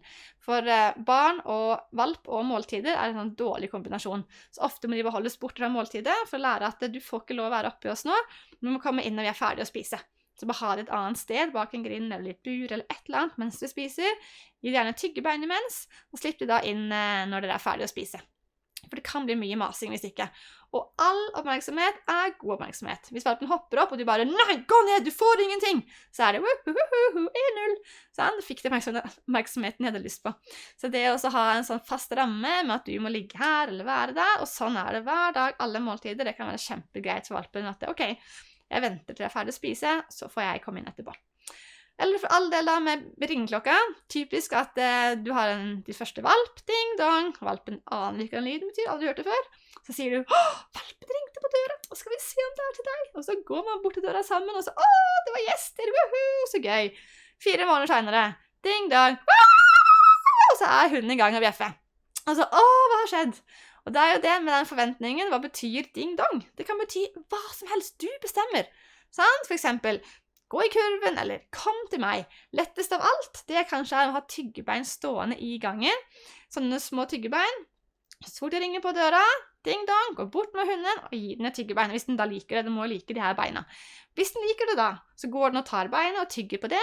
Så kan du slippe inn folk i ro og fred, de kan få henge av seg jakken og skoene og gå inn i stua med deg, og har en valp da som har noe å tygge på, som har noe annet å gjøre. Og når den har tygget opp det beinet sitt, så kan den komme og hilse. Og da er den ofte mye roligere også. Og da får den en helt annen forventning. At ding dong betyr springe til døra, få tyggebein, bli rolig, gå inn og tygge videre, og at folk da kommer inn i mellomtiden. For eksempel, men lag den vane. Hva skal det bety når det ringer på døra? Hvis ikke, så lager hunden en vane selv, og det er ofte ikke så gøy for oss, den måten hunden har tenkt å ta imot gjestene på. Eller mennesker da, dette er likt med oss, framfor å si sånn, ikke gå inn med sko. Hæ? Hva da gå inn med sko? Husk å ta av deg skoene. Husk. Husk å støvsug, husk å ta med. Husk. Så bytt ut det her ikke-kommunikasjonen med gjøre-ord. Hva skal du gjøre? Så fungerer det så mye bedre da på mennesker, og ikke minst på hunder. Ok, hund og oss, hund og menneske. Hva er likheter og forskjeller? Vi har mye til felles med hunden. Blant annet det her med det sosiale, at vi er lett for å danne sosiale lag, altså med andre hunder og mennesker, andre dyrearter, når man får muligheten til å være sosial. Vi har det med kroppsspråk, at vi liker å være sammen med andre og leke og ha det kjekt å være. Med andre vi har muligheten til å bli sosial. Læringspsykologi, altså hvordan hjernen fungerer på læring, det er også helt likt. Det er jo likt på alle individer som har hjerne. Hvordan hjernen da fungerer i forhold til belønning og straff, er altså likt på hunder som det er på mennesker, og de følelsene settes i gang rundt det her med læring. Kroppsspråket er også veldig mye til felles. Vi er gjerne ikke bevisste. Sant? Når vi er glad, så får vi lange munnviker, vi får smale øyne, vi får glatt nese. Og når vi er sinte, så får vi gjerne runde øyne, vi får rynke på nesa, og så får vi korte munnviker. Og det er det samme med hundene. De får den samme type utseende når de også er sinte eller sånn redde da, eller når de er glad. Og sånn leser hundene også oss, for det er utrolig likt. Om vi går rett imot og stirrer, er vi truende, men vi går en sånn liten bue rundt, kikker til siden, og så går i møte. Så vil det være en sånn vennlig type hilsing. Og sånn må også hunden da gjøre når de møter mennesker og hunder. De kommuniserer med oss på kroppen sin hele tiden. Det er bare ikke alle som klarer å lese den, om ikke man vet hva man skal se etter, selvfølgelig. Men det er sånn man kan lære seg. Vi har de fleste følelsene felles, sånn som hunden har. De her enkle følelsene, glede og redsel og frustrasjon. Og dette her, det hundene gjerne ikke har, er mer komplekse, sånn som sjalusi og skam og skyldfølelse. Det er ofte menneskeskapte tanker om hunden, for de har ikke muligheten til å ha sånne komplekse tanker. Hunder som man kaller for sjalu, hvis de går typ imellom eiere da, sant? Sitter i sofaen og koser med hunden, så kommer mannen din bort til deg. Ræ, sier gjerne hunden. Sant? Du skal bort og gi mannen din en klem eller noe. Og det er for en del hunder helt naturlig å gjøre, for når det sitter to mennesker i sofaen og skal kysse da, så for hunden er å liksom tenner mot tenner, munn mot munn, og så biter hverandre i ansiktet. Det kan se ut som en ganske farlig aggresjonskamp. Og da vil en del gå imellom oss og bare splitte oss opp. Ikke slåss i familien, ingen bittskader her. Jeg skal ha mat på bordet i morgen. Vi må være fit for fight og ikke bruke energi på å slåss. Og en del er utrolig vare for sånn tett kontakt, for krangling. Så går de imellom, og så prøver de å stoppe oss for å si at vi skal leve i fred og harmoni, vi skal samarbeide, ingen konflikter her. Så det er ikke da sjalusi, men at det er altså for å beskytte seg selv og de han bor sammen med, for å hindre da intriger i egen flokk for å få til denne gode samarbeidet. Vi har også en instruktør hos oss som må planlegge alle kyss med sin mann. Er det kyssing på gang, så er det hunden ut på gangen kanskje med en god bit, og så nå kan vi kysse og så tilbake igjen, for han er ekstrem på å gå inn og så splitte opp, for han er utrolig var for dårlig stemning og tett nærkontakt da, mellom eierne. Selv om det er koselig, så synes han det er kjempeekkelt. Så han prøver også å skille så mye han kan for å hindre tett kontakt som kan da føre til aggresjon, ifølge han da.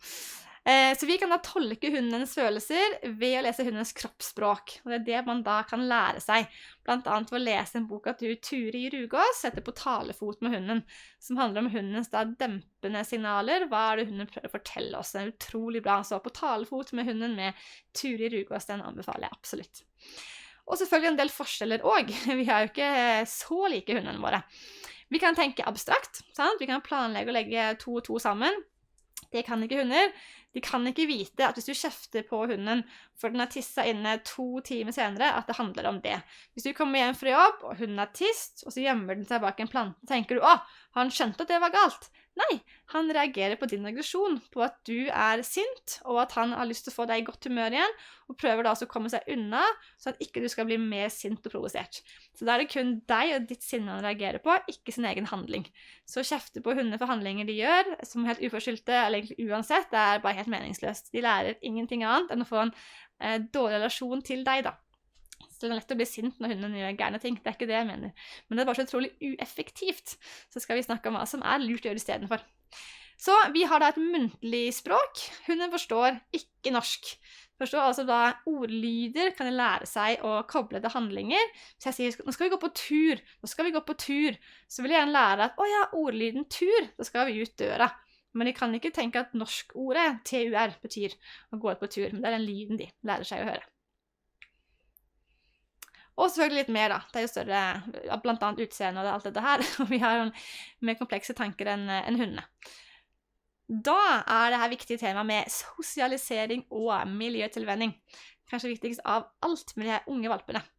Så sosialisering, det er å bli sosial, lære å omgås alle andre da, mennesker og hunder, eventuelt andre dyr, altså det som svarer tilbake. Du blir ikke sosial med en stein eller en traktor, så sosialisering, det er altså ting som svarer deg. Her er det ikke snakk om bruk av godbiter som regel, her er det snakk om å få være sammen med det individet. Når hunden skal bli trygg på en annen hund, så er det nettopp å få vært sammen med den andre hunden, og kjenne på, hvis jeg gjør sånn, så gjør han sånn, da vil han være med å leke. Ok, det var lurt å gjøre det. Og så lærer hunden da utvikle gode språkteknikker på hvordan skal jeg kommunisere med en annen, for å få han med på leken, for å få han trygg, og for å ha det gøy i det her møtet. For hvis jeg jo heller gjør sånn, oi, da blir han redd eller sint. Det likte han ikke. Ok, mindre av det, og mer av dette her andre. Og sånn må det tilpasse seg de her møtene for å få de andre hundene da til å bli trygge på de, og få de i lek, og få det til å bli gøy. Så det er jo sånn man da må lære gjennom å være sammen med en annen hund. Vi mennesker kan ikke gå inn og bare, hei, du må ikke gjøre sånn, og du må ikke gjøre sånne ting. Det er hundene som sammen da får denne gode relasjonen gjennom å være sammen. Og lære det her språket da.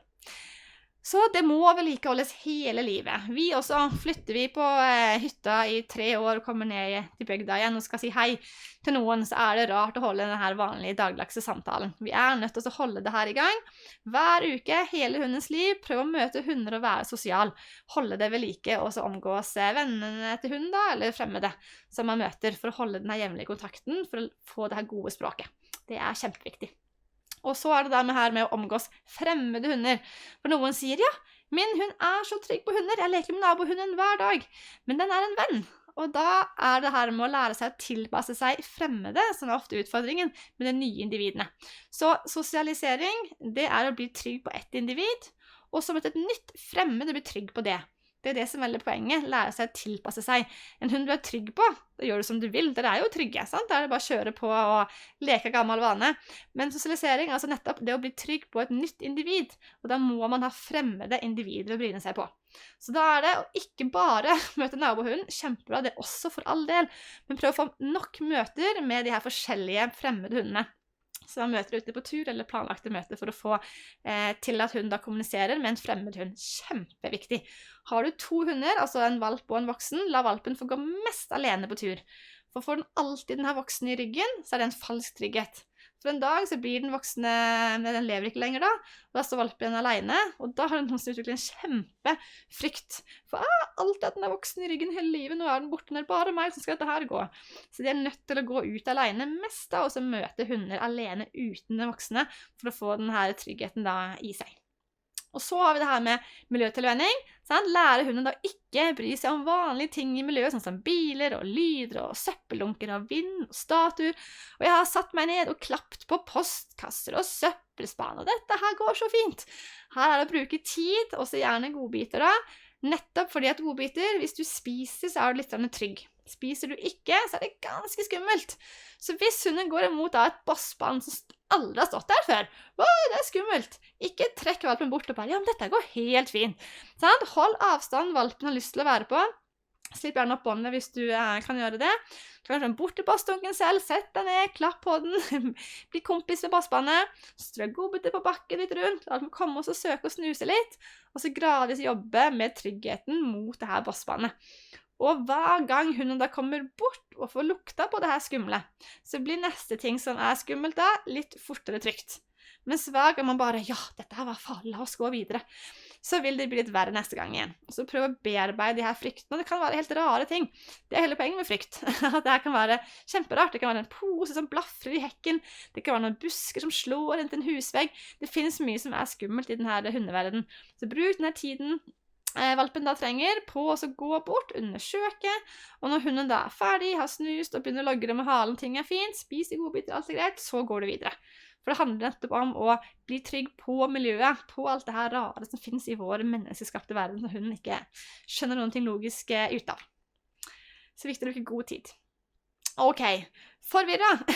Tenk at du ny hundeeier, og du får så masse råd og bøker og googler, og bare, hvem skal jeg høre på? Hvem har rett, og hvem har feil? Nå finnes det absolutt ingen fasit her i verden. Alt må tilpasses til hund og eier. Og det jeg altså sier i kveld, det ikke noe jeg har funnet på. Jeg veldig skeptisk til denne egne metoden og sånne ting, men også bruker det som alt finnes da av fakta og forskning på hund. Nettopp fordi at instruktører, sånn som meg, ikke en beskyttet titel. Du kan bli instruktør hvis du vil, og holde kurs i morgen, og si at du hundeekspert. Du kan være adferdsekspert. Det ingen titel som beskyttet på hund i Norge, dessverre per i dag. Vi holder på å jobbe med å få adferdskonsulent på hund beskyttet, men det ikke det per i dag. Så instruktører kan ha ingen utdannelse, de kan ha null erfaring, de kan bare starte et kurs, det på en måte helt greit. Så gå inn på hjemmesiden og sjekk utdannelsen til instruktøren. Hos oss så ligger på en måte all relevant erfaring under hver instruktør på hjemmesiden vår, og jeg selv går rundt 5-10 kurs i året. Det har jeg gjort hvert år siden jeg fikk min første hund da i 1999. Så det viktig å holde seg oppdatert. Det blir aldri ferdig utlært. Det alltid noe man kan fortsette å lære. Heldigvis, både som lærer og hundetrener og mor og kone, for all del. Og veterinærer, de har 6 års medisinsk utdannelse, 0 om atferd, med mindre de har tatt noe i tillegg. Jeg har selv studert på veterinærhøgskolen, og veterinærene sier det selv, vi får ikke utdannelse i atferd, du må ta det eventuelt da etterpå. Så igjen, du går ikke til legen din og spør om barneoppdragelse, du går ikke til veterinæren nødvendigvis og spør om hundeoppdragelse, det medisin som deres fagfelt, det gjerne ikke hundetrening og oppdragelse. Oppdrettere, sant? De ofte kan ha hatt rasen i 20, 30, 40 år.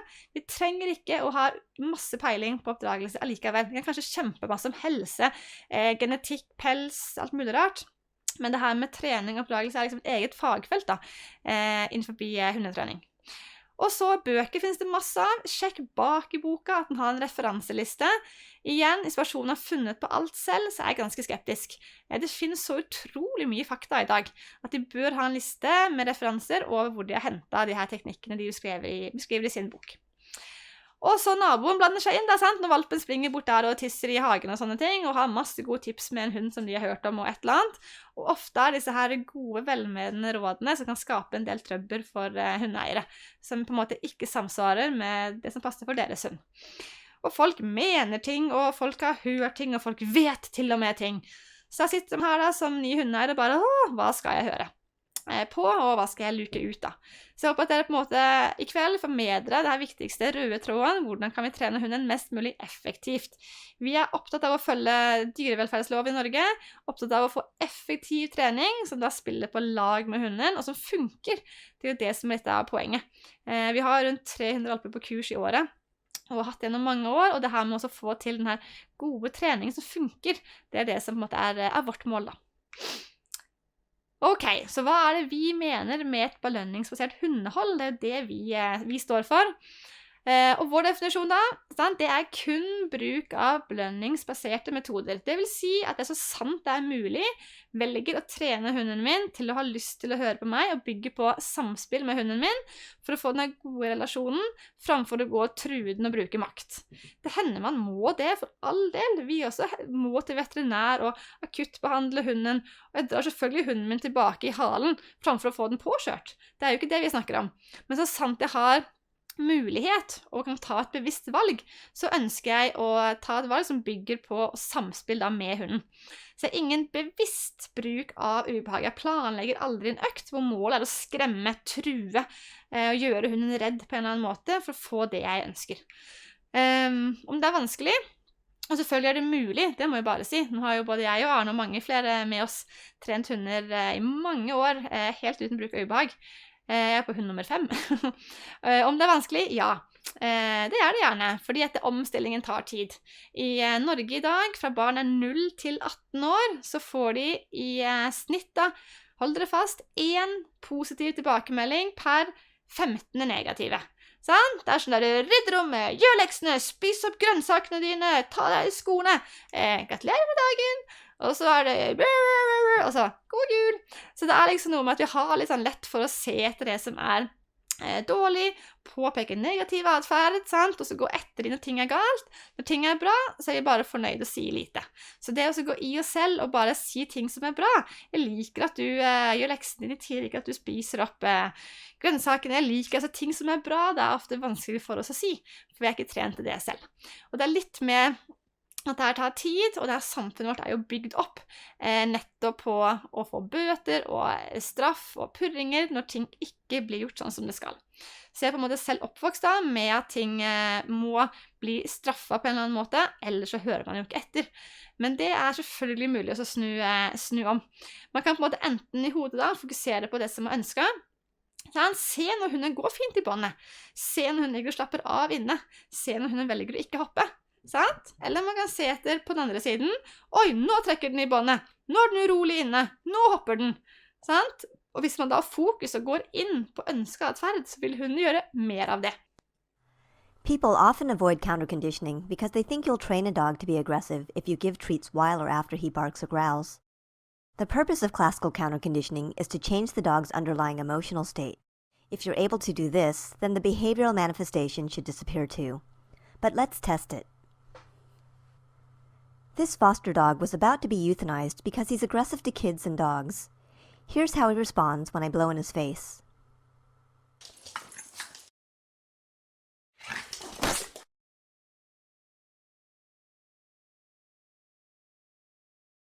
Now I start to counter-condition. I blow on his face and he growls, but before he lunges, I hurry up and get a treat to him.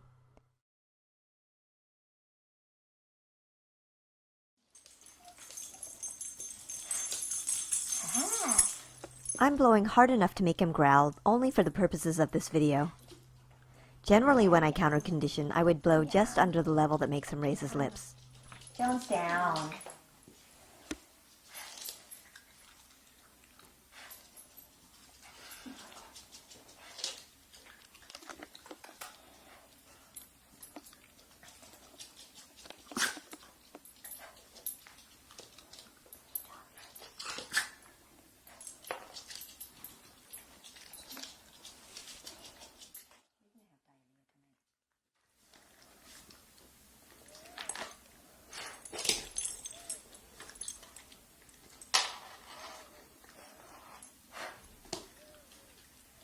After only 4 minutes, he's reacting a lot less.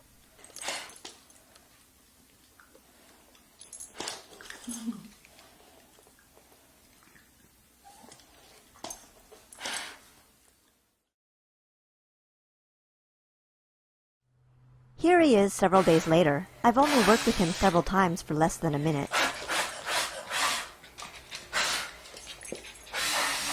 By changing his emotional state, we cause the aggressive behavior to go away. Ok, så her så vi altså at når hunden da bjeffer ut på ting, ut av vinduet, ut på mennesker, så kan det ofte være snakk om typ at hunden redd eller frustrert, eller synes det ekkelt på en eller annen måte. Og da kan man faktisk snu den assosiasjonen, den forventningen altså i hunden, fra følelsen redsel til trygghet og gjerne glede, ved å blant annet å belønne den og gjøre den trygg da, når den ser på noe skummelt. Så tommelfingerregel, bjeffing mot deg, det gjerne masing, bør overses, mens bjeffing utover, det kan gjerne være frykt da, redsler, og at man da faktisk kan gå inn og snu assosiasjonen gjennom da bruk av motbetinging, som altså da snur denne følelsen fra redsel til glede for eksempel, og da kan man også begynne å bruke mat. Hunden tenker ikke bevisst at nå bjeffer jeg, nå bjeffer jeg, nå bjeffer jeg. Den tenker gjerne, å skummelt, skummelt, skummelt, skummelt. Og hvis den da begynner å kable, oi, fremmed hund, godbit, fremmed hund, godbit, så kan den begynne å tenke, fremmed hund, godbit, og så søker eier da for å få denne tryggheten i å da snu tankegangen sin, og synes det kjekt for eksempel med fremmede. Det kan vi ta med. De som trenger hjelp til det. Men motbetinging genialt for å snu hundens reaksjoner. Ok, et praktisk eksempel da. Hvordan kan belønningsbasert trening se ut i praksis? Dette en film av Mattis, som var valpen til Arne, sist han hadde valp. Og Mattis da, han var glad i støvsugeren. Noen redd for støvsugeren, noen bryr seg ikke. Men Mattis da, han syntes den var ganske kul, og skulle drepe den, og så ta den og bite i den. Og det ganske upraktisk å støvsuge når du har en valp som henger i støvsugeren.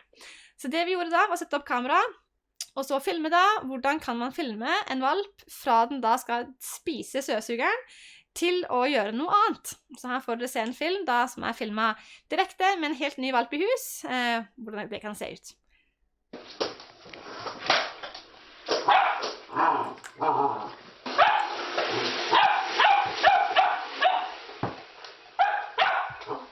Så Mattis vil bare spise. Skru av støvsugeren.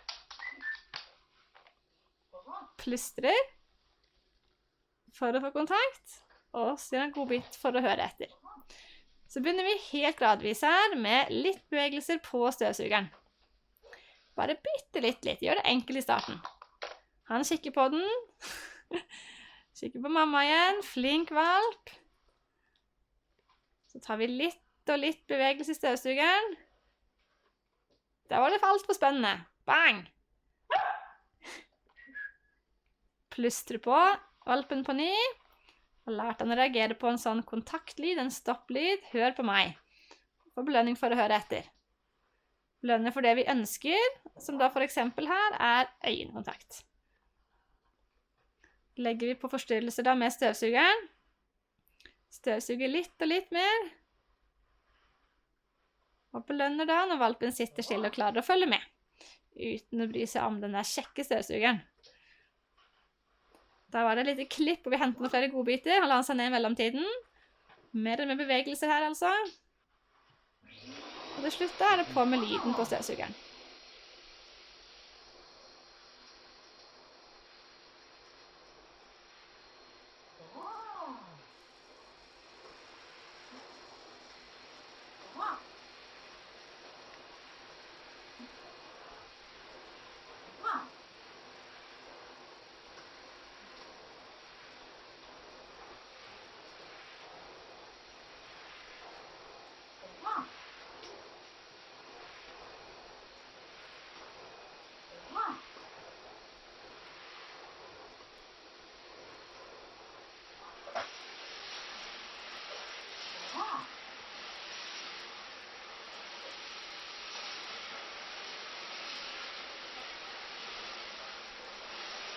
Jeg så hvor fort man kan snu assosiasjonen da, fra å synes det var kjempegøy å leke med støvsugeren, til å valpen da til å ligge stille og ikke bry seg.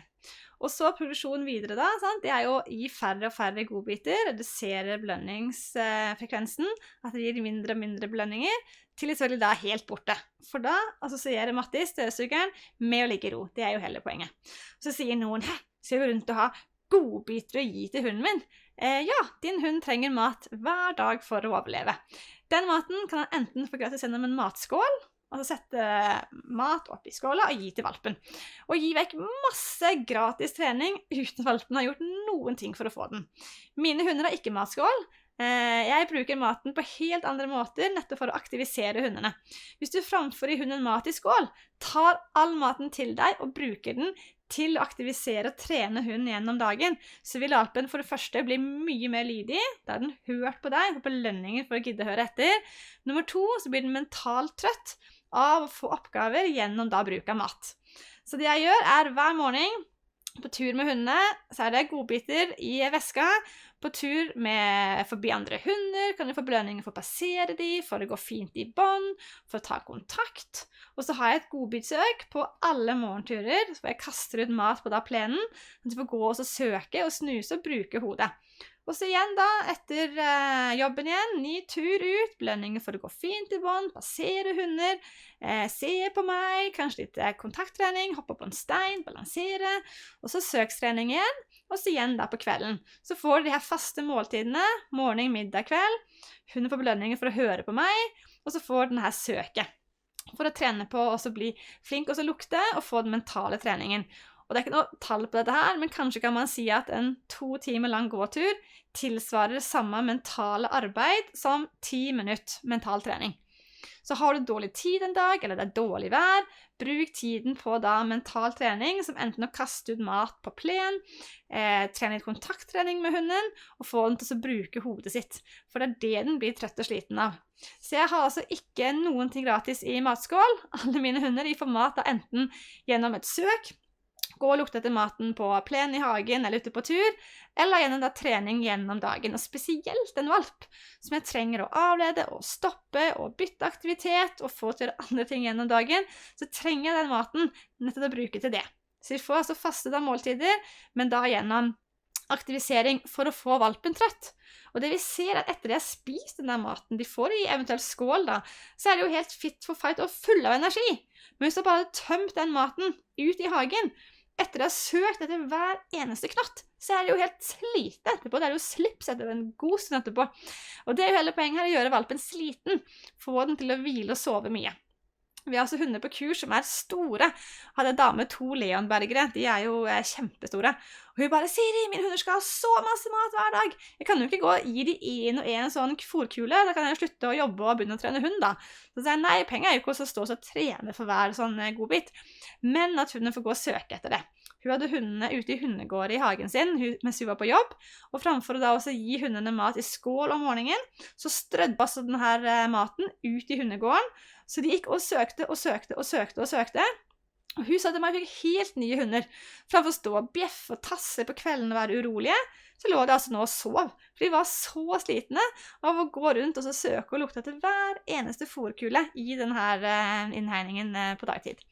Så bruke maten aktivt i søks og mental trening, det kjempebra for å få hundene slitne. Og det jo genialt når man har en valp som aktiv og skal være overalt. Så bruk maten fornuftig gjennom aktivisering framfor matskål som menneskeskapt.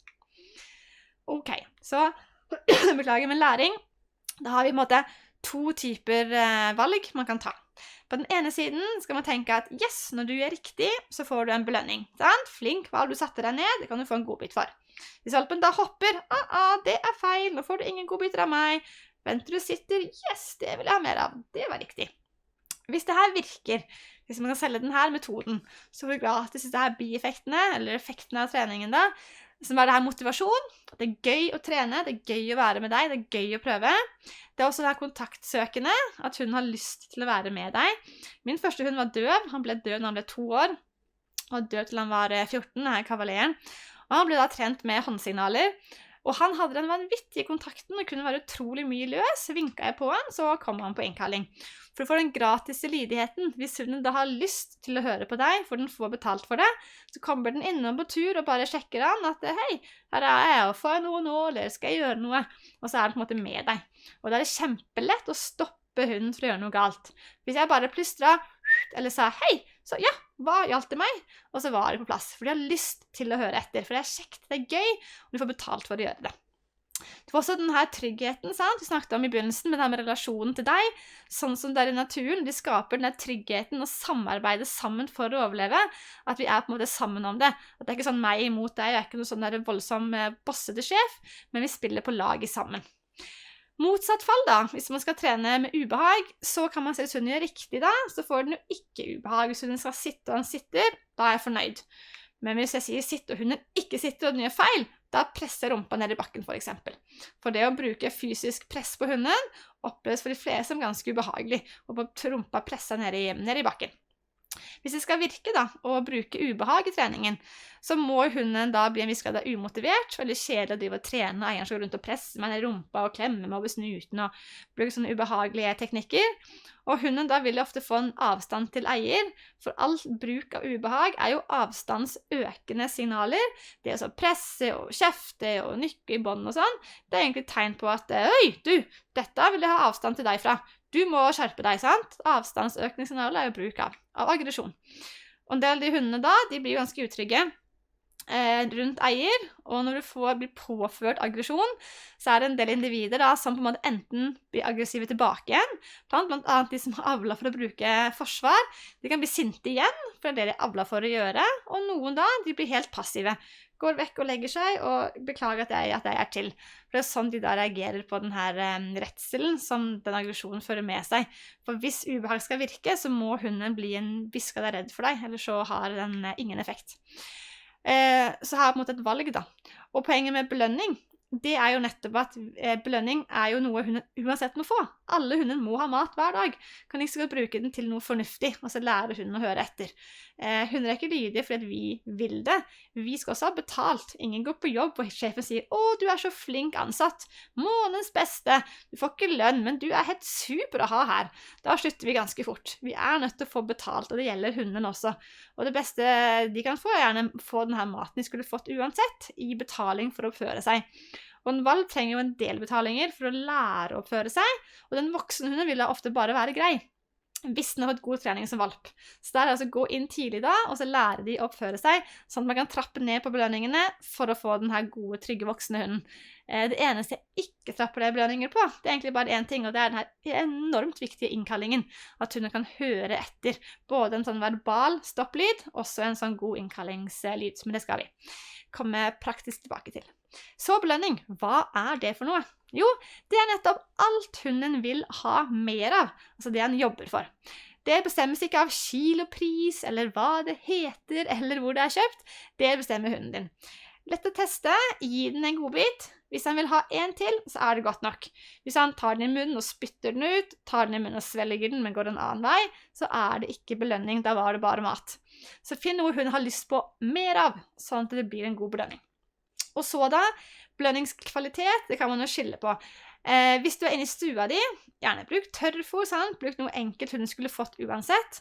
Går du på tur og møter en annen hund, finn fram noe enda bedre, så hunden får mer betalt for å gjøre en mye større jobb. Så man kan skille på, det er jo type mat. Og så tenker noen, skal jeg begynne liksom med kyllingfilet med en valp? Hva skal han ha om 2 måneder da? Men det er som regel helt motsatt. At i starten valpen får det beste den vet, om det er bitte litt ost, eller litt servelat, eller fiskepudding, eller et eller annet bra hos dyrebutikken som er av rent kjøtt. De har jo både fra hestekjøtt og okse og ting som er rene produkter. Det er jo kjempebra å få. Og så det vi ser når hundene blir litt trente da, og kommer inn i dette her, med at jeg skal høre på eieren min, og det lønner seg for meg, og ja, skal oppføre meg fint, ja, det er kult. Så kan man etter hvert trappe ned kvaliteten. For de blir sosialisert og miljøtilvendt og litt trente, så lærer de seg jo bare å trene og på en måte høre etter og følge med. Og da tar de til takke med mye mindre betalinger etter hvert. Det er ganske greie sånn som de her hundene. Så hvis man starter med god lønn, så kan man veldig ofte trappe ned når hundene blir voksne, for da vet de på en måte at ok, det er sånn det funker, sånn jeg alltid har gjort det, det er sånn jeg skal gjøre videre. Og så kan man trappe ned på det aller meste. Så kvaliteten på maten bestemmes av graden av vanskelighet det er for hunden å gjøre det, i det miljøet den er i, med type forstyrrelser da. Og så har vi lek. Lek egner seg kanskje aller best til innkalling, når hunden da har på en måte valgt å komme til deg, framfor å springe etter en kanin, eller en katt, eller et eller annet på tur, så har den valgt å komme tilbake igjen til deg. Så jeg personlig bruker da lekt kun på innkallingen, for jeg ønsker den der hunden som bare, fyrer de og bare, kommer tilbake og leker med meg, mens lek har også en del stress i seg, så det skal ikke bruke masse lek på rolige ting, sånn som rolig kontakttrening og passering av hund, det går fint i bånd, men bruke lek til det det er, enten å leke med hunden for å ha det gøy ute på tur, det blir kjempekjekt. Denne filmen er altså en Moody-valp, hun er rundt 6 måneder her. Her får du ikke bare en godbit, her får du masse godbiter, flere og flere i hånda, som hun koser seg med, spiser ut av hånda. Og så kan vi legge på enda mer forsterkning ved at vi beveger oss og snakker med hunden. Rundt og rundt, la hunden jage godbitene og ha det kjekt sammen med deg. Woohoo! Superkjekt å være med denne personen og springe etter godbitene. Vi kan sette oss ned og ha sånn vær så god-trening, og du kan komme i hånda og hente godbiter når jeg sier vær så god. Noen synes det er kult å få lov å springe til en matskål eller et eller annet sånt med mat i. Man kan selvfølgelig kaste de. Eller man kan bruke leke, og da skal det være så gøy. Opp og hoppe og trekke, og woohoo! Ha det kult sammen med eier. Det er ikke noe gøy hvis du aldri vinner, sant? La hunden få lov å vinne i kampen. Så kan man kaste leken på en betingelse, at hunden kommer tilbake med den. Så kaster du bare en gang. Og så komme tilbake til eier, den her er under innlæring, komme inn, og ja, flink hund, og så kampe videre. Ikke komme inn til deg og så miste leken, men komme inn og så bytte. enten med en godbit da, eller få lov å leke litt videre med deg. Så det gøy å komme tilbake med leken. Woohoo! Leke for å leke kjempegøy ute på tur. La det være kjekt å være sammen med deg. Bygge verdien for å høre etter og synes det gøy å være med deg. Så inn og så leke, og la valpen få vinne av og til. Når leken slutta, så bytter jeg altså leken med en godbit. Sånn, kampe, lære takk, da får du mat på bakken. Lære de å ta det på bakken. 4 labber i ro. Så sånn kan vi altså lære hundene å bytte leker. Så skal vi tenke på det her med belønning. Skal jeg belønne for alt, eller hva skal jeg gi godbit for? Det her ble mye greier for noen. Og det skjønner jeg veldig godt, for det kan være litt nytt å tenke på, skal jeg gi hunden mat for å føle seg fint? Så hva skal vi egentlig belønne for da? Så alle individer, de har atferder de har lett for å gjøre. Når disse kommer i konflikt med våre ønsker, så må vi trene hunden. En del hunder, de kanskje går bare fint i bånd naturlig, går pent i bånd forbi andre hunder naturlig, da styrer du ikke med det. Men problemet er at når hunden da trekker masse i bånd, eller bare vil hilse på alt den møter på tur, det er jo da vi må gå inn og lære den hva vi ønsker i stedet for. Og det er da vi ser det kjempeeffektivt å gå inn med belønninger for det hunden skal gjøre, for da er den utrolig lett for å skjønne oppgaven sin, og så gjøre som vi sier. Så for eksempel en selskapshund som lett bjeffer og varsler på besøk, den må vi ofte trene på å ikke bjeffe så mye, hvis man skal få mindre bjeffing. Men har man en hund som det ikke lydig, trenger man ikke å trene på besøk, da er den bare rolig, ikke sant? Så det å legge inn trening på det som er viktig for deg og din hund, sånn at det skal få det fint sammen i hverdagen.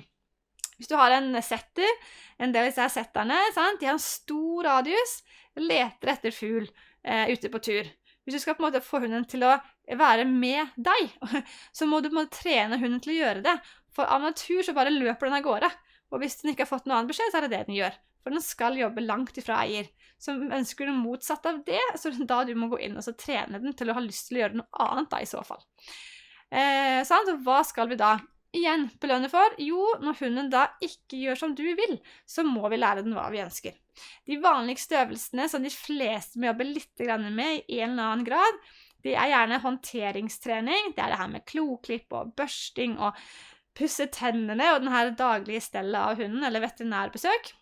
Hvis den ikke gir godbiter for det, så er det mange hunder som er ganske redde eller som blir ganske sinte, for de synes det er ekkelt det å bli tvunget og holdt og at det gjør vondt da. Så det er bra å trene på, så hunden synes det er kjekt å gjennomføre det uten frykt.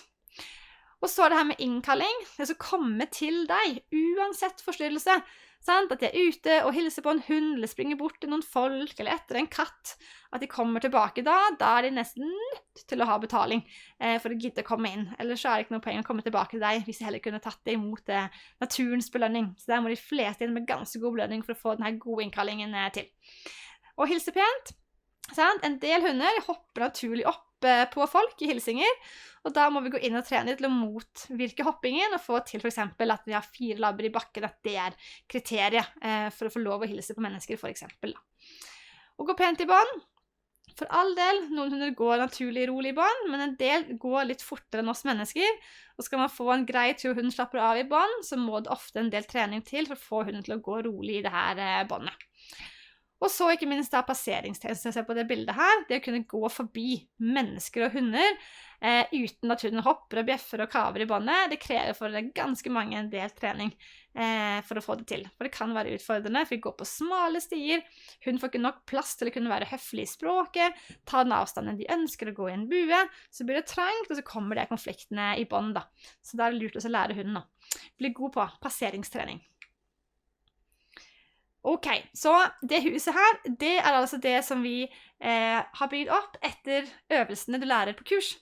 Den ideen her kom Ina med, som gikk på vårt instruktørkurs, hvor jeg har satt alle øvelsene som står i boka inn i et system. Så nederst, det er den øvelsen du er nødt til å starte med for å få hunden til å kunne trenes videre på de andre øvelsene. Og så bygger det da på seg. Hvis du ser på toppen av huset her, så står det passering, altså passering av andre på tur. For å få det til, så må det en del byggesteiner på plass i huset ditt. Hvis hunden ikke kan de her steinene, så treningen faller på det sammen, for da har hun ingenting å bygge på. Så når de ringer oss og bare, jeg klarer å gå forbi en annen hund på tur. Nei, men da har du faktisk nødt til å inn og trene fra bånda på disse her øvelsene, for å få hunden da til å fungere, sånn at du klarer passerende hunder på sikt. Det jo målet. Men du begynner ikke å trene passering i en passering. Du må jo begynne med denne grunntreningen, og så da bygge det opp til å klare mer og mer etter hvert. Det jo det som poenget med huset. Så skal vi gjennom en del av disse her øvelsene. Så, øvelse 1, det belønningslyd. Og det å lære hunden da, og så høre etter på at du sier at den flink. Så den skjønner at, åja, nå sa du at jeg var flink. Aha, det den atferden jeg skal gjøre mer av. Så man kan tenke seg da at belønningslyd, det for eksempel å si bra, flink, klikke med en klikker, et eller annet, så yes, dette var riktig, det her ønsker vi skal gjøre mer av, nå får du en belønning etterpå. Og hvorfor skal vi gjøre det? Og hvorfor skal vi drive oss og si bra? Kan vi ikke bare stå og gi denne godbiten? Det som utrolig viktig, det for å få fokus på deg og ikke på godbiten, så vi nødt til å ha en belønningslyd. Hvis du trener med at du har en pose med godbiter i hånda, og så går du rundt sånn og sier, å bra, og du så flink, og så får du da disse godbitene. Hvis du setter denne posen på et bord, så det der hunden kikker. Da det, å, godbitene, de vil jeg ha, da må jeg se på denne posen. Men hvis du tar posen på deg i en godbitveske, legger de på en måte i lomma, de skjulte, hendene fri, for hver gang du sier bra, så teller du til 2, og så henter du frem en godbit. Igjen, hunden flink, ser på deg, du sier bra, teller du 2, henter en godbit til hunden, så lærer hunden at, åja, selv om godbitposen nå står på dette bordet, så det personen her jeg må se på, jeg må vente til hun sier bra, for når hun sier bra, så henter du en godbit til meg. Og det jo nettopp sånn hunden lærer å fokus på deg, og ikke på godbiten, og det så utrolig viktig. Hunden skal høre på deg, ikke på den knitringen av posen. Noen av hunden i hagen, som får lov å tisse og sånn på kveldene, og for å få hunden inn igjen, så må hun stå og riste sånn, kom da Fido, hør, her godbitene dine, for da det godbitene hunden hører på. Sånn, hunden skal høre på deg, og hører han på meg, kom an, yes, da kom du inn, bra, nå kan jeg gå og hente betalingen din etterpå. Du får ikke forskuddsbetalt, du får betalt etterpå du har hørt på meg. Så hvordan gjør dette her? Jo, så enkelt som å si bra, stå stille, tell til 2, og så hent fram godbiten. Altså vær treig med å hente godbiten. Da lærer hunden å høre på deg, og ikke ha fokus på maten. Så når maten da borte, så hører hunden fremdeles på deg, for den ikke vant til å ha maten synlig i hendene, eller ha maten fremme. Maten alltid skjult og langt vekke, eller ikke langt vekke, men enten i lomme eller i en veske. Eller. Så det var også belønningslyd, som den første øvelsen. Så kommer nummer 2, og det frivillig øyekontakt til å lære hunden å frivillig se på oss. Og det ofte det vi da trener inn, belønningslyden gjennom, at når hunden har skjønt at, aha, bra, 1, 2 godbit, så lærer det gjennom å se oss da i øynene. Så det vi gjør da, altså det her bildene Arne sine, han gammel elektriker og synes at dette kjempemorsomt med å ta frivillig kontakt. Så det vi skal se nå, det altså hvordan man kan starte. Dette en film av en schæfervalp som akkurat hentet 8 uker gammel. Hvordan man kan starte. Så gir hunden en gratis godbit først. Så lenge han vil ha godbiten, så han har en til. Vi venter på øyekontakt. Sier bra, teller du 2, og så gir vi godbiten. Venter valpen ser på deg. Bra, tell til 2, gi godbiten. Det altså ingen masing, ingen snakking til hunden. Informasjon tydelig. Nå følger ikke valpen med. Liten tenkepause. Da venter vi bare. Der var den klar igjen. Bra. Teller til 2, gi godbit.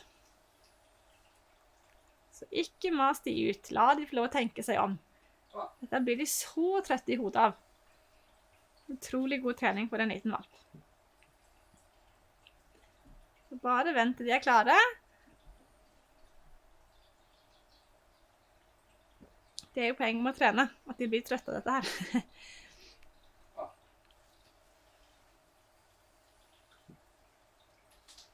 Vi klarer igjen. Tell til 2. Så det altså den første øvelsen, og de filmene vi skal se nå, de på en måte ganske like, så du vil kunne prøve hjemme hos deg. Så lenge valpen vil ha godbitene, så det på en måte første innlæring på de grunnleggende kontaktøvelsene. Vi har 5 øvelser beskrevet i boka, som skal vi se 4 av de filmene her nå, hvordan man kan jobbe da for å få hunden til å søke oss med frivillig øyekontakt. For klarer den det, og så holde den, så får vi trent utrolig masse. Så det er altså grunnleggende trening for nesten alle andre øvelser vi skal gjennom. Så ser vi videre her, når vi har tatt den der frivillige kontakten, så skal altså lære hunden å holde kontakten litt over tid, for å få mer fokus fra hunden, for å kunne drive med avanserte passeringer etter hvert, og hilse pent, og hunden kan holde fokus på deg litt over tid. Så jeg har kommet der med å holde kontakten, og det ser sånn her ut på film. Starter igjen med at hunden ser deg i øynene, teller 1, 2 inni deg, før du sier bra og gir en god bit. Så igjen, vent til valpen ser deg i øynene. Ha god tid. La valpen få sjekke ut andre ting. Det er mye spennende i verden. Valpen ser på deg. 1, 2, god bit. Kan du telle både opp og nedover. Valpen følger ikke med. Begynn på ny. 1, 2, yes. Bra, god bit. Her klikker vi for å vise forskjellen. Det er mye av det samme. Så vent til valpen ser på deg. Og skikt den vekk. Begynn på ny. 1, 2, 3, yes. Så klikker er vi rundt 40% mer effektiv under innlæring enn å si bra, for den lyden er ganske tydelig og lik hver gang, men du kan også få god effekt med å si bra. Det bestemmer dere helt selv. Ja, flink valp. Så øk tiden opp og ned til begge veier, og lær hunden å holde fokus over tid før du da sier bra eller klikker, så lager blønningslyd. Så tell til 2 og så gi godbiten. Så kommer den tredje kontaktøvelsen, og det er jo da å ha kontakt med bevegelser. Dette skal jo senere da bli hilse pent og passeringstrening. Det er å lære hunden å forholde seg i ro når det skjer en eller annen bevegelse rundt hunden. Så kommer filmen da, så det vi starter med, det er da øyekontakt. Og når hunden da ser på deg, lag en bevegelse, vent til hun ser på deg igjen, klikk og belønn, eller si bra og belønn. Så vent til hunden ser deg i øynene. Lag en bevegelse. Hunden ser på deg. Bra, god bit. Nå kan du lage alt mulig rart. Fra litt knekk i knærne. Valpen falt litt ut. Begynner vi på ny. Vi skal telle til 2 etter du har sagt bra. Eller klikk da. Valpen ser oss i øynene. Lager en liten bevegelse. Hopp og sprett, sier Arne. Vis hvor sprek han var. Bra belønning. Opp og sprett igjen, valpen følger med. Og det er lov å kikke på føtter og bein og armer. Her er jo hovedmålet 4 labber i bakken. Du skal holde posisjonen din. Så altså være i ro. Ikke bli med å hoppe og sprette og bite i beina og det som valpen fort kan finne på å gjøre. Sveng ut med en fot. Valpen holder seg i ro. Bra belønning. Så har man unger her, så kan man jo være kjempekreativ med at de kan få lov når valpen da kan det grunnleggende, at de kan lage bevegelsene. Så at valpen lærer å ikke springe etter barn og bite de i hender og armer og bein, men nettopp da også forholde seg i ro. Sette seg ned på kne eller ned på huk, det er jo kjempebra å trene på, for de som da hopper opp så fort folk er på bakken, så overfaller de og skal opp og hoppe og klikke i ansiktet. Her er det fake knytting av skolisser, for de som skal være med å ta på deg skoene, og noen som er ekstreme på skal være med også. Knytte sko og alt mulig rart. Så her er det altså med å trene på å ikke bry seg om det. Så kan man trene på alt man har lyst til å ha behov for i forbindelse med det å være kreativ med forstyrrelsestrening. Så kommer da den 4. kontaktøvelsen, og det er å komme og ta kontakt. Det kan være greit hvis du vil at hun skal komme til deg ved fotgjengeroverganger, stoppe med lyskryss, at hunden da liksom når du stopper opp, så stopper hunden også. Stopper i gata, så skal du snakke med naboen. At når jeg stopper opp, så skal du forholde deg i ro. Du skal ikke hoppe opp og ned, overfalle naboen min. Du skal ikke springe ut i veien. Så når jeg stopper opp, så skal du også stoppe opp, og så ta kontakt, og så være med meg. Så sånn kan det her se ut. Det er bare min eldste når han var 11 måneder og ute gikk tur med våre hunder. Men i hvert fall, filmen er sånn at vi starter igjen med kontakttrening. Og når hunden da ser på deg, så kan det bli bra. Og så kan du kaste godbiten en annen vei. Så spiser hun den godbiten, og tenker han, hvor ble det av eieren min? Åja, han står der. Ok, da kan jeg kanskje gå bort og se på han da. Og så kan han sånn kaste godbiten vekk og forstyrre valpen fra det den holder på med. Så ser han kommer tilbake og tenker på hva den skal gjøre helt av seg selv. Så målet her kan være å kaste godbiten litt lenger og lenger vekk. Og så når valpen kommer tilbake og ser at, åja, står du her ennå du? Kult! Da kan den gå bort, og så setter man ned og ser på deg. Kanskje det funker. og så kan valpen da få en ny godbit for det. Så det er den ene måten å trene den inn på, starte inne, men også kaste godbitene seg lenger og lenger vekk, og at hunden da skal komme tilbake og ta kontakt med deg når han ser at du står stille. Nummer 2 kan være å gå rundt med valpen, og når du stopper opp da, så venter du på kontakt, og så belønner du for det, og så går du videre, stopper opp, venter på kontakt, belønner for det. At valpen er vant til å stoppe og se på deg når du stopper opp. Og så kommer da Følg meg, som er denne 5. øvelsen, som bygger på denne med valpebiting inne, at du kan gå rundt i stua, og når valpen ikke biter, men ser på deg, sier bra i godbit for det, og så bruker du også ute på tur, og starten på det her gå pent i båndtreningen. Altså belønne for kontakt, når du er og går inne, hvis du har valpebitingsutfordringer i beina, eller da ute på tur for å starte på gå pent i bånd. Men det filmen ligger altså ute på nettsiden vår, på hjemmesiden, for alle filmene ligger altså ute på YouTube. Vi har en kanal for hundeskolen, og en kanal for boka. Det ligger linket til enten da via nettsiden vår, eller søke på oss på YouTube. Kan du se filmene om igjen og om igjen. Ok, så kontakttrening i praksis. Hva kan denne treningen brukes til? Det vi skal vise nå, det er en film med Mattis da han var valp. Han var trent litt på denne grunnleggende ta-kontaktøvelsen. Og så skal jeg vise hvordan du kan bruke den i praksis da, når du fører på flere barn. Hvordan man kan trene valpen til å være i ro rundt barn. Så her er altså Mattis som ligger lagt seg ned på plenen, siden av den voksne hunden. Og så vil da Arne gå inn og belønne Mattis da, for å se på Arne. Så ungene får lov å klappe og kose alt de har lyst. Og så lenge Mattis ser på Arne og klarer det, så sier han bra og gir Mattis en god bit. Så får de lov å kose og klappe og kjøre på. Og Mattis har belønninger for å ligge og se her på Arne. Hvis Mattis ikke hadde klart det, hvis valpen hadde hoppet opp og begynt å sprette og hoppe på barna og bite og sånn, så er det for vanskelig for valpen. Da må vi gjøre det litt enklere for han. Men han klarte det i dette miljøet, klarte å ligge stille. Det kan jo også ha noe å si med hvor trøtt valpen er, hvor aktiv den er, og for all del. Men her kan valpen få masse klapp og kos, nettopp for å da være i nærheten da av Arne, og være i ro med de her ungene. Og det som er kult, det er jo både hva de får til her, men også assosiasjonen da Mattis får til barn. At når han senere så barn, så var det, pappa, det er barn her. Og kom til Arne da, og så på han for å få en god bit. Og da får du vekk dette her med hopping og biting og forventninger til barn, at det er ikke lek og moro, men det er også rolig kontakttrening. Og for dere som har barn og hund, ikke la barn leke med leker med valpen, men nettopp la barn få lov å trene. Det er jo ikke ofte kjempegøy med sånn klikker da, så da gir jeg ungene en skål med tørrfôr, og så får de en klikker, og så er det én regel. Én klikk, én godbit. Så kan de stå på en stol, spesielt hvis ungene er små og valpene hoppet eller bitete. Så står de på stolen, og så kan de klikke og kaste en godbit. Kan de ha en sånn godbitveske rundt magen eller et eller annet. Og så lærer valpen da at unger, det betyr klikk og godbit. Så får de belønninger for det, så får du unna denne hoppingen og bitingen og tullingen. Så det kan være veldig mye bedre enn å drive og la valpen få lov å herje med ungene med leker. Det blir ofte biting, og så blir det grining. Så la altså valpen få godbiter av barn. Og ikke gjerne i hendene, for valpen er lett for å bite. De da kaster godbitene på gulvet, så kan de gå etter og så søke. Det er veldig, veldig lurt. Så kan barn og hund omgås på en grei måte. Sånn at det blir altså kasting på bakken inne.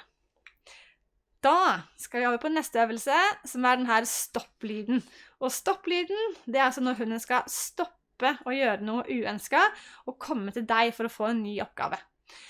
Så da, hva gjør vi? Jeg ser en hund da som stopper, som man kan kalle for en stopplyd eller en kontaktlyd. Kontakt er på en måte det samme som å stoppe den. Vi stopper den for å få kontakt, for å si hva hunden skal gjøre i stedet for. Så å høre på deg, sant? Det er denne lydigheten og kontrollen jeg trenger for at hunden skal være medgjørlig, for å kunne styre den. Og hvordan få dette til da, for en som har lyst til å høre etter, og som stopper når jeg gir beskjed om det. Da er det å belønne da, hver gang hunden reagerer og du ber om kontakt. Så hvis jeg sier, hei, kom hit, sant? Høye, lyse toner er lettere å reagere på for hjernen, det er jo bare sånn det er, enn mørke. Så plystre, smatte, kjempegode lyder. Sant? Lage denne kontaktlyden. De beste lydene, det er de som er nøytrale, altså lyder. Fido er et navn, det er ikke en lyd, det vil ofte være ulik hver gang. Så lik lyden kan være hver gang, det er det beste. Så plystring, eller smatting, eller noe klapsing på låret, sånne lyder er ofte ganske gode å bruke. De skal være like, ikke kunne bli sinte, og så da være tydelige. Sånn, fido, fido, fido, fido, fido, kan være veldig forskjell i måten vi sier det på, så det er vanskelig for hunden å høre etter og kunne reagere på det automatisk. Sånn? Så da, kontaktlyd, ja, og så hunden reagerer, sier bra, gir hunden en godbit, og den lyden skal trenes da inntil hunden reagerer automatisk. Det er innlæringen. Så lag lyden, hunden reagerer, sier bra, god bit, og så er vi ferdig den økta, og så fortsetter med det. Og innlæringen bør gjerne være at du bruker lyden en gang, og så at det går en halvtime til neste gang. At ikke det går og maser hele dagen, for da blir det kjempesliten av å høre etter. Så cirka en gang i halvtimen, maks, bør man trene på lyden. Og man må ofte stoppe en valp ganske mye, sånn er det nå bare. Og hvis du da må stoppe den innenfor den ish halvtimen, det er jo ikke noe sånn kjempefirka, noe sånn cirka, poenget er ikke mase for ofte med den. Hvis du må stoppe den innimellom, så kan du bare bruke da hundens navn. Hunden ofte vil reagere på det også, hvis situasjonen er enkel. Poenget er at du kan bruke da hundens navn, og så har du da innlært sånn stopplyd, så når det ikke virker å si hundens navn, hvis du prøver å si fido, fido, og han hører ikke etter, så har du en lyd som du har trent inn, som hunden da, åja, der reagerer den. Så poenget er å trene inn en lyd når på en måte vanlig tiltale ikke virker, så du har en sånn ekstra nivå å kunne stoppe hunden når du virkelig trenger det. Så bruk altså hunden for eksempel navn eller kom eller et eller annet sånt. Til vanlig så har du en sånn lyd på toppen som du bruker ved behov. Så det første er altså innlæring, det vil si at flere ganger hver dag, lage lyden i lette situasjoner, hunden reagerer og du belønner godt. Helt til hunden på en måte reagerer, nesten uansett når du lager den. Da bruker den altså ved behov. Den skal alltid belønnes hele hundens liv. Kjempeviktig. Hvis du ikke belønner den, så slutter hunden å høre etter. Ok, så da så stopper hunden da, og så da bruke lyden, belønne at han reagerer, og så få noe annet. Og da er vi jo inne på det med å stoppe adferder. Hvordan skal vi gjøre det, spesielt de her valpene. Så aller først da, når valpen er noe galt, kan være det effektivt å stoppe med da en innlært sånn kontakt- eller stopplyd. Jeg prøver å plystre da, belønne hunden reagerer. Og etter at adferden er stoppet, så må valpen få et alternativ. Noe som roer den ned, eller holder den opptatt en stund. For eksempel, tren litt med den, sånn kontakttrekk som du har sett på de andre filmene. En sånn kong, sånn også hul gummileker du kan putte inn i mat, så for eksempel fryse den. Gå en liten tur med den, gi den et godbitsøk, eller et eller annet. Den må få noe annet å gjøre på, for den gjør ofte gærne ting, for den trenger å aktivisere seg på en eller annen måte. Da må vi gi den det. En annen måte for å hindre uønskede adferder, det er å rydde, altså fjerne inventar, ta vekk nederste bøkene i bokhylla, ta ut potteplantene en periode, ta vekk teppet inne, ta vekk ting som valpen er lett for å bite på, for det blir mye jobb hvis ikke. Så fjern det heller, for det er bare en kort periode til hunden har fått ut de her valpetennene, fått opp plass til voksne tennene, og slutter å være så aktiv inne og bite på alt mulig. Eller da sette opp sperre, så er det et bilde da, av sånne kompostgrinner fra jula som vi har satt opp rundt valpen. Så det ligger 2 stykker her, for å hindre da at de skal begynne til å bite på alt. I hvert fall når vi som har unger trenger et plass hunden kan være i fred. Så enten da sett kompostgrinnene rundt hundene, eller hunden da, eller rundt TV-en og ledninger og planter. Så gjør inn en av delene, det du har mest utfordringer med. Så kan de være der, eller har de leker og tyggebein og ting tilgjengelig de kan holde på med. Også det å bruke bånd eller bur, det er ikke for å få en timeout på noen måte, men det å også begrense hunden, spesielt når den er helt sånn raptus på kveldstid. Holde den i bånd, da kan den være sammen med deg, og hvis det virker, hunden er helt gæren, og noen kan man ta på et bånd, og så bare, liksom de slokner, bare, ok, jeg får ikke løpt, og så sovner de. Da er det kjempe-ok å bruke, for de trenger ikke å lære seg å slappe av. Det kommer liksom med alderen, hvis de bare får trent seg til å bare få hjelp til å roe seg. Det er det som er poenget her. Eller har du et stort bur stående rett ved sofaen, og du har lyst til å slappe av og se litt på TV, og valpen er helt raptus i stua, tenker jeg at nå har jeg gått en tur med den har fått litt mat, den har fått litt søk, litt trening, nå er det bare at den er helt utslitt. Sette den da inn i et bur sammen med deg, altså du er ved siden av, gi den et griser etter noe å tygge på, og så være sammen med hunden. Hvis den da tygger og så slokner fort, så er det det den trengte. Så ha da bur eller bånd nærme deg. Det er ikke snakk om å sette på vaskerommet som en timeout. Her er det snakk om å hjelpe valpen til å begrense aktiviteten, for å hjelpe den å roe seg ned. Så kan den være sammen med deg. Er du hjemme og har unger hjemme, og det er mye aktivitet i huset når du har valp, Sett gjerne hunden ut i bilen, hvis den da er tilvendt å være i bur og være i bil, trives den med det, så kan det være ok for valpen å få litt pause på å sove litt nok. For klart at valpebiting og herring inne henger ofte sammen med hvor mye hvile valpen får. Valpen skal sove mange timer hver dag, og får den ikke sjans til denne gode søvnen, for den blir oppbrutt med unger og løping og masing, så kan ofte valpebitingen eskalere, fordi at den får ikke nok hvile, og så biter den enda mer. Så det er ganske mange som erfarer at jo mer valpen får sove, altså mer pauser den får, jo mer eller mindre biter den. Så gjerne en pause fra familien kan være ok for en valp som har det litt travelt hjemme, så den får sovet nok og hvilt, så den ikke blir så bitete. Stoppe fysisk, for all del. Sitter du ved middagsbordet, og valpen er på vei opp på bordet for å hente seg middag, så stopper valpen på en pent og pyntelig måte bare med hånda. Så er jeg der mot potteplanten eller mot ungen, så bare stopper jeg den helt fint med hånda. Ikke for å skremme den, men for da er jeg jo der, og kan bare på en måte bare ta tak og så stoppe forsiktig, så han ikke kan få gjort noe skade eller få tak i noe han ikke skulle hatt. Eller da ignorering. Ignorering fungerer ofte best da, hvis det er snakk om de første bjeffingene, type på mat eller sånn. Hunden for første gang ser deg spise middag med bordet, og så sitter den og ser på hva som skjer, og så begynner den sånn, boff! Hvis du da klarer å ikke se på valpen din, men bare spise videre som ingenting har skjedd, så vil ofte den bjeffingen da bare avta og så dø helt ut. Men hvis vi da belønner den ved å bare hva sa du? Enten, hæ, han bjefte, oi, kult, eller hysj, det har du ikke lov til. Alt det der vil være med å forsterke respons fra oss og forsterke denne bjeffingen. Så hvis du klarer å ignorere, og det er sant, ikke se eller ingen fokus på hunden, bare fortsette å spise og ikke være med den, så vil ofte denne masingen ganske fort avta hvis vi ikke gir etter for den. For hvis vi har gitt etter ganske lenge på masing, så kan det være en sånn ganske stor frustrasjonsbøye hunden må gjennom, at den da tar i mer og mer og bjeffer mer og mer og mer og mer.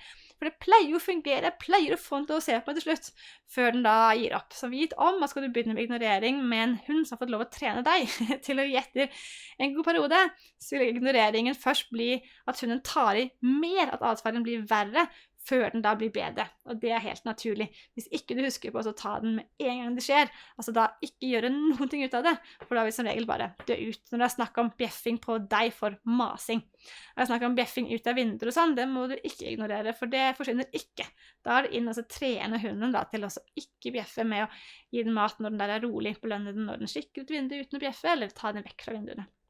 Ok, men her kommer i alle fall en film om hvordan man kan trene hunden da på å stoppe uønsket atferd. Valpen beit på eska, Arne har plystret på den. Kommer det for belønninger hos Arne? Det er vanskelig å finne godbiten, så han tar litt tid på å finne den. Der fant han godbiten sin. Så får han en til for litt kontakt, og så vil vi ikke sitte når vi trener hunden.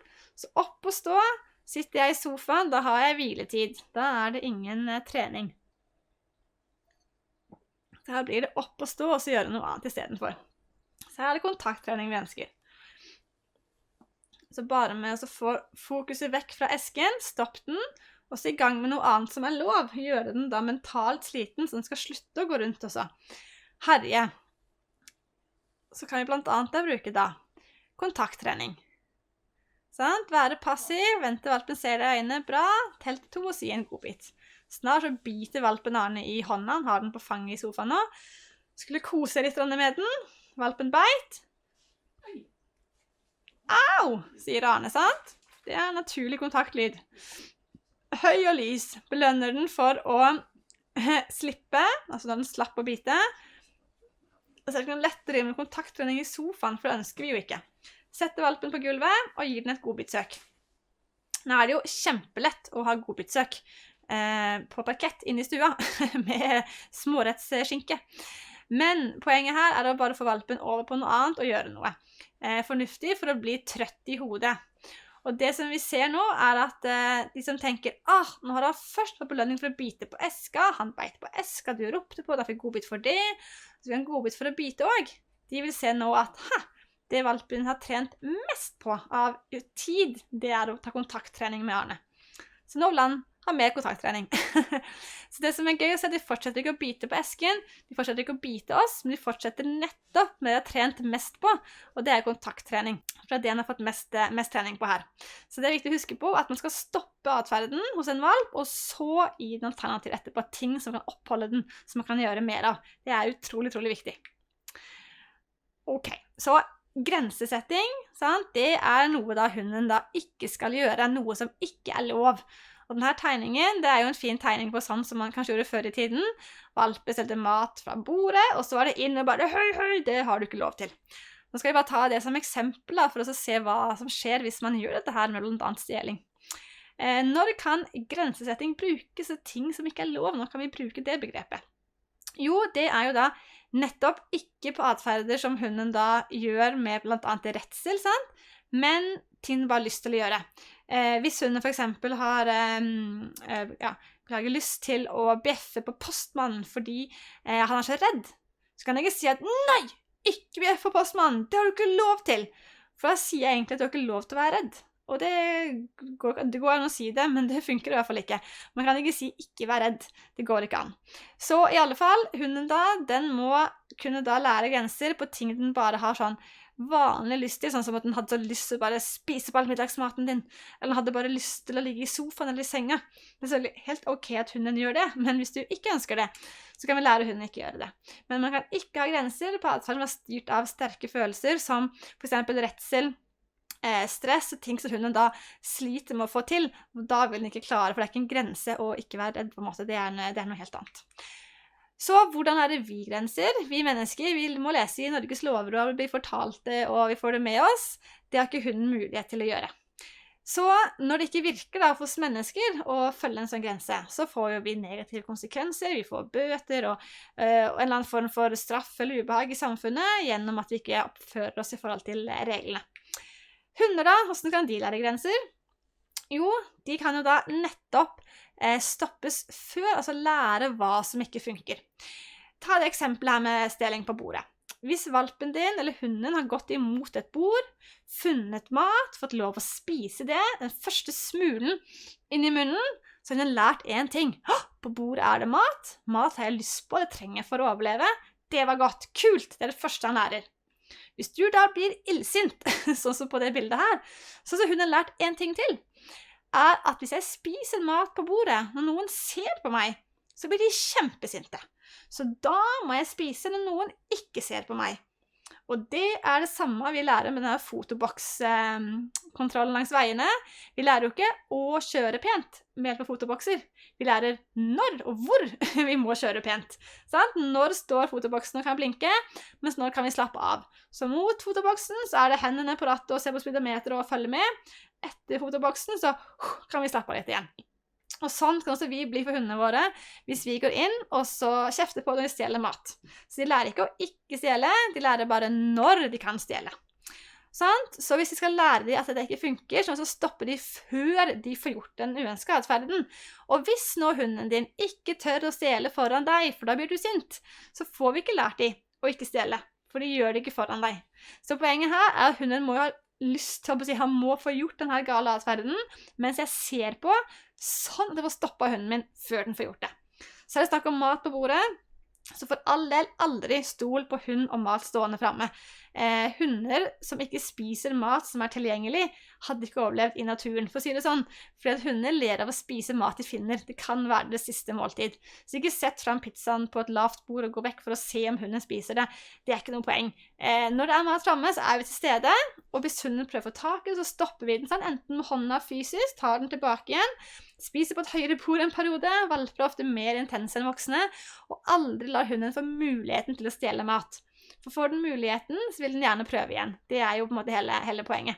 Men har de ikke fått tak i å stjele, aldri fungert, vil heller ikke prøve det heller. Valpen på en måte stjeler ikke mat, den ser mat og prøver å spise det. For det er på en måte det hunder gjør.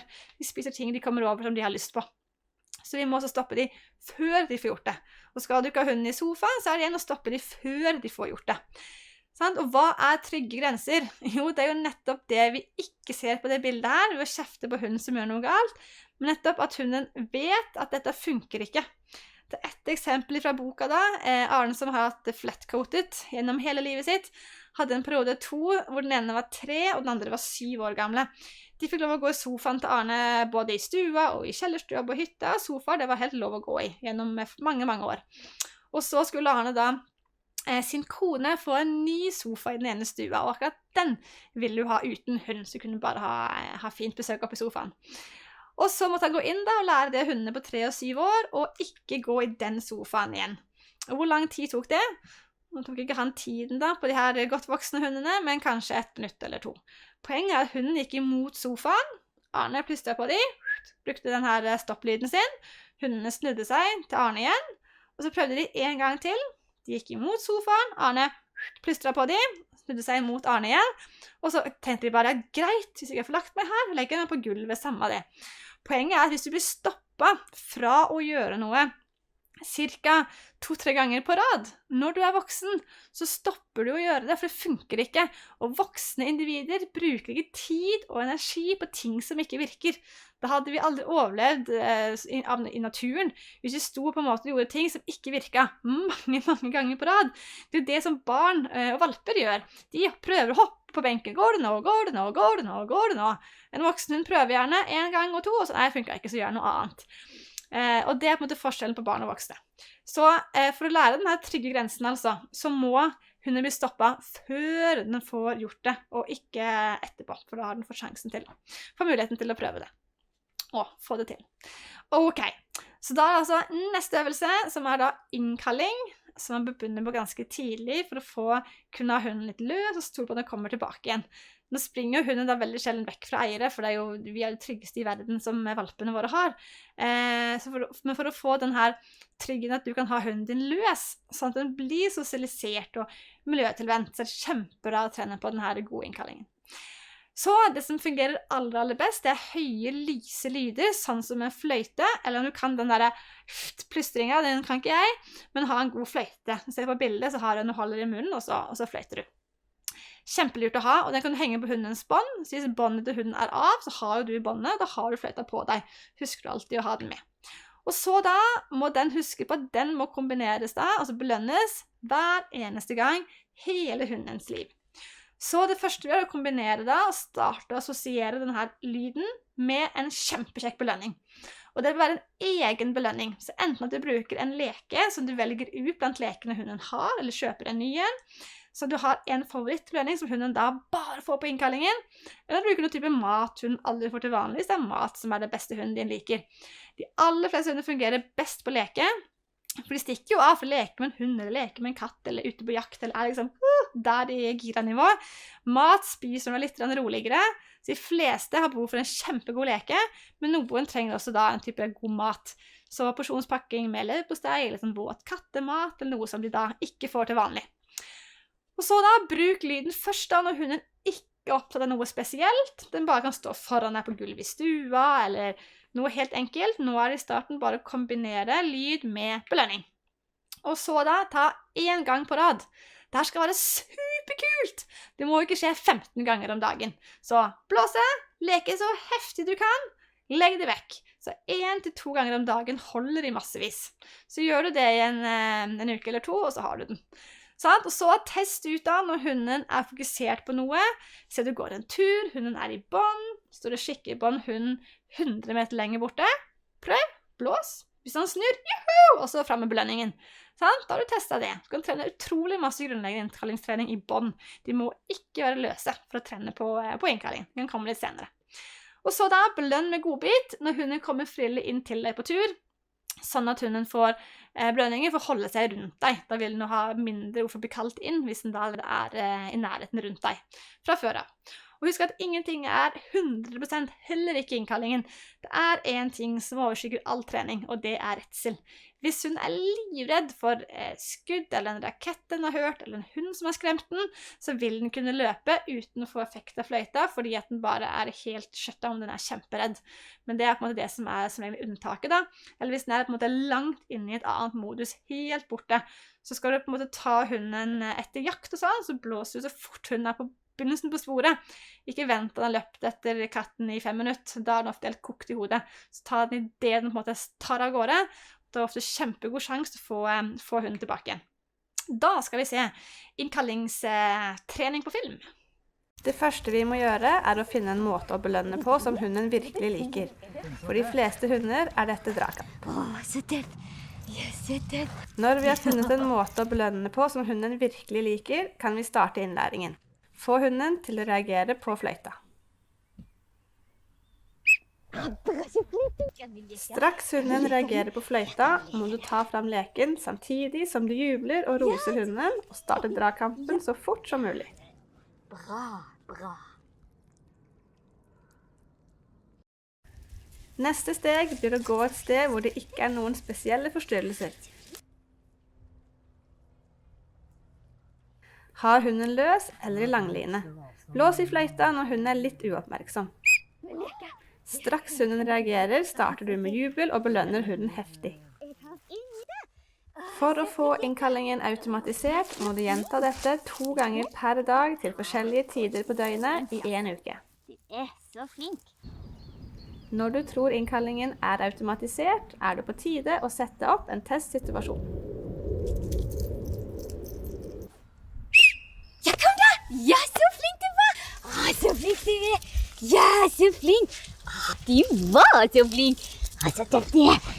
Så døftig! Ja, så flink du er da! Bra. Ok, så innkalling kjempeviktig å få til, for hunden skal kunne få lov å gå løs, og du kan stole på at hunden kommer tilbake. Og det altså en treningsjobb som vi kan legge ned, sånn at vi får det til. Da vi kommet til det her om å være konsekvent versus å ikke være konsekvent, som utrolig viktig for en del ting i treningen. Men det kan være vanskelig å være konsekvent da. Å være konsekvent, det å gjøre det samme hver gang. Det kan høres enkelt ut, men det ikke alltid like enkelt. Men da lærer hunden da at sånn det hvis vi klarer å være konsekvente, blant annet det her med å belønne innkallingen hver eneste gang. Aldri gå ut døra på tur uten å ha med denne favorittbelønningen, altså fløyta for eksempel. Da slutter hunden å vurdere, og da lærer han sånn det. Hvis du da konsekvent med denne stopplyden, altså kontaktlyden, og innkalling, altså stopplyd, kontaktlyd, det var den verbale lyden når hunden i nærheten av deg. Når ikke navnet virker, når vanlig tiltale ikke virker, så har jeg en sånn lyd som alltid har med plystring eller noe. Men så det altså fløyta, når hunden da har blitt eldre, den løper langt av gårde ut i skogen, jeg vet ikke hvor den hen, eller blitt hås i stemmen, eller et eller annet, og du kan ha den der tydelige, høye, lyse lyden som hunden da får med seg.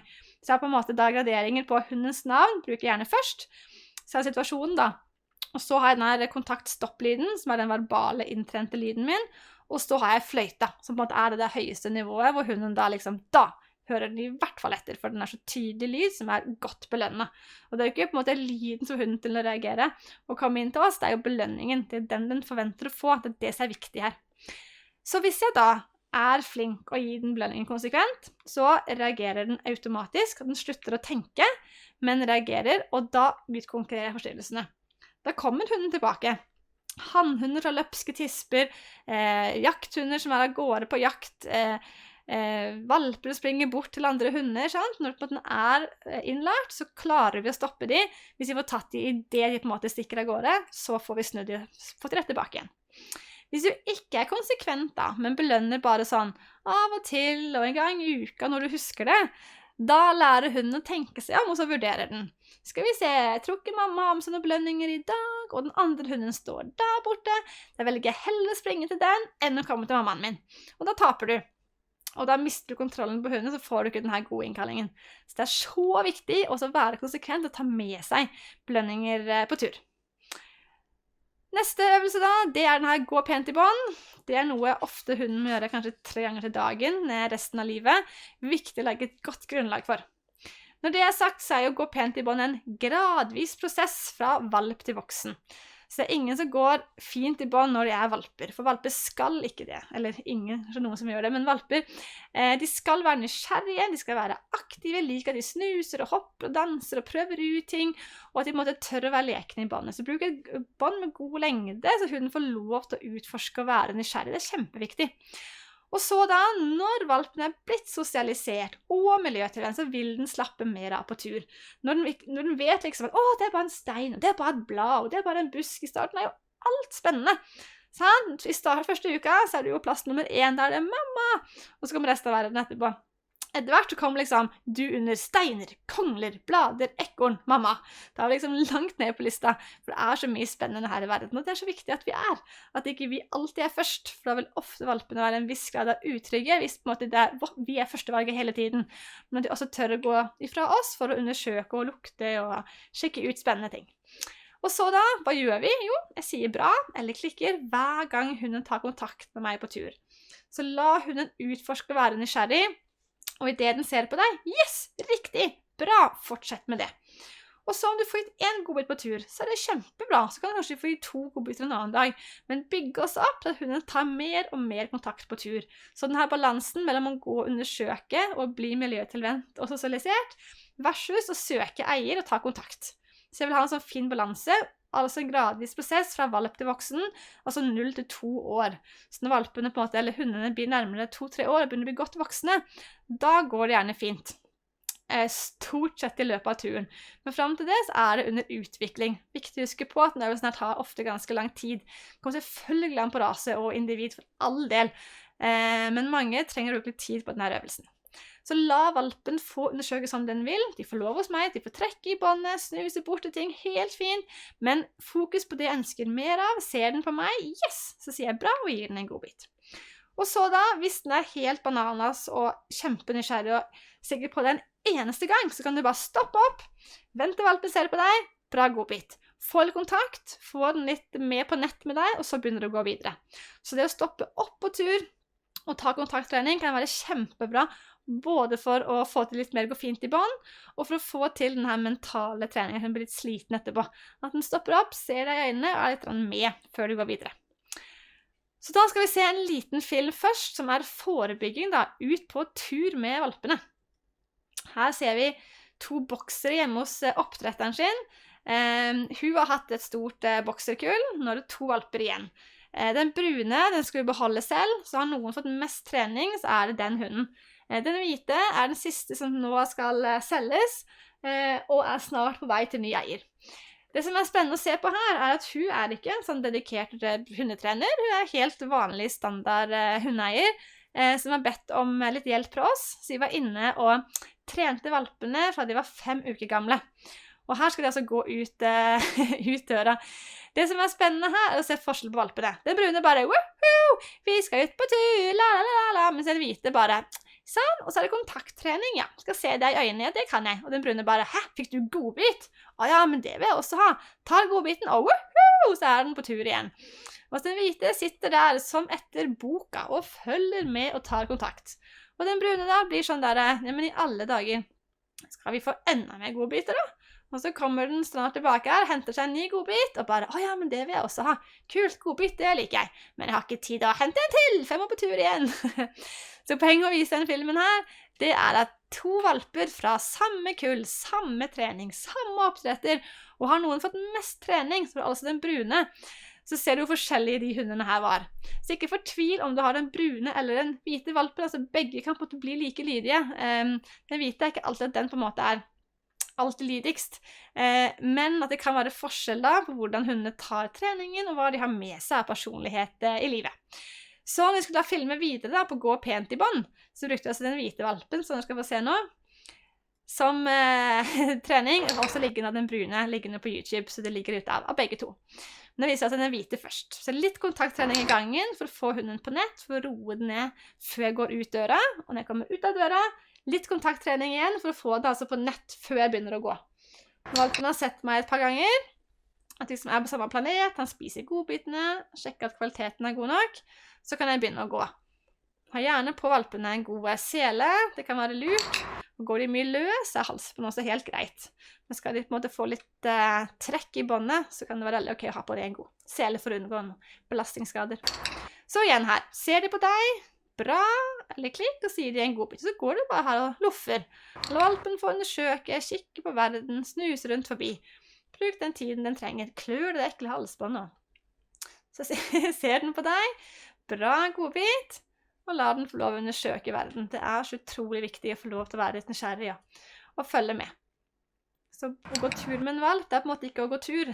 Det å være ute med valpen i valpens tempo, og så følge med på det som skjer. Så har vi kommet til toppen av huset da, passeringstrening. Hvordan kan vi altså passere andre på tur?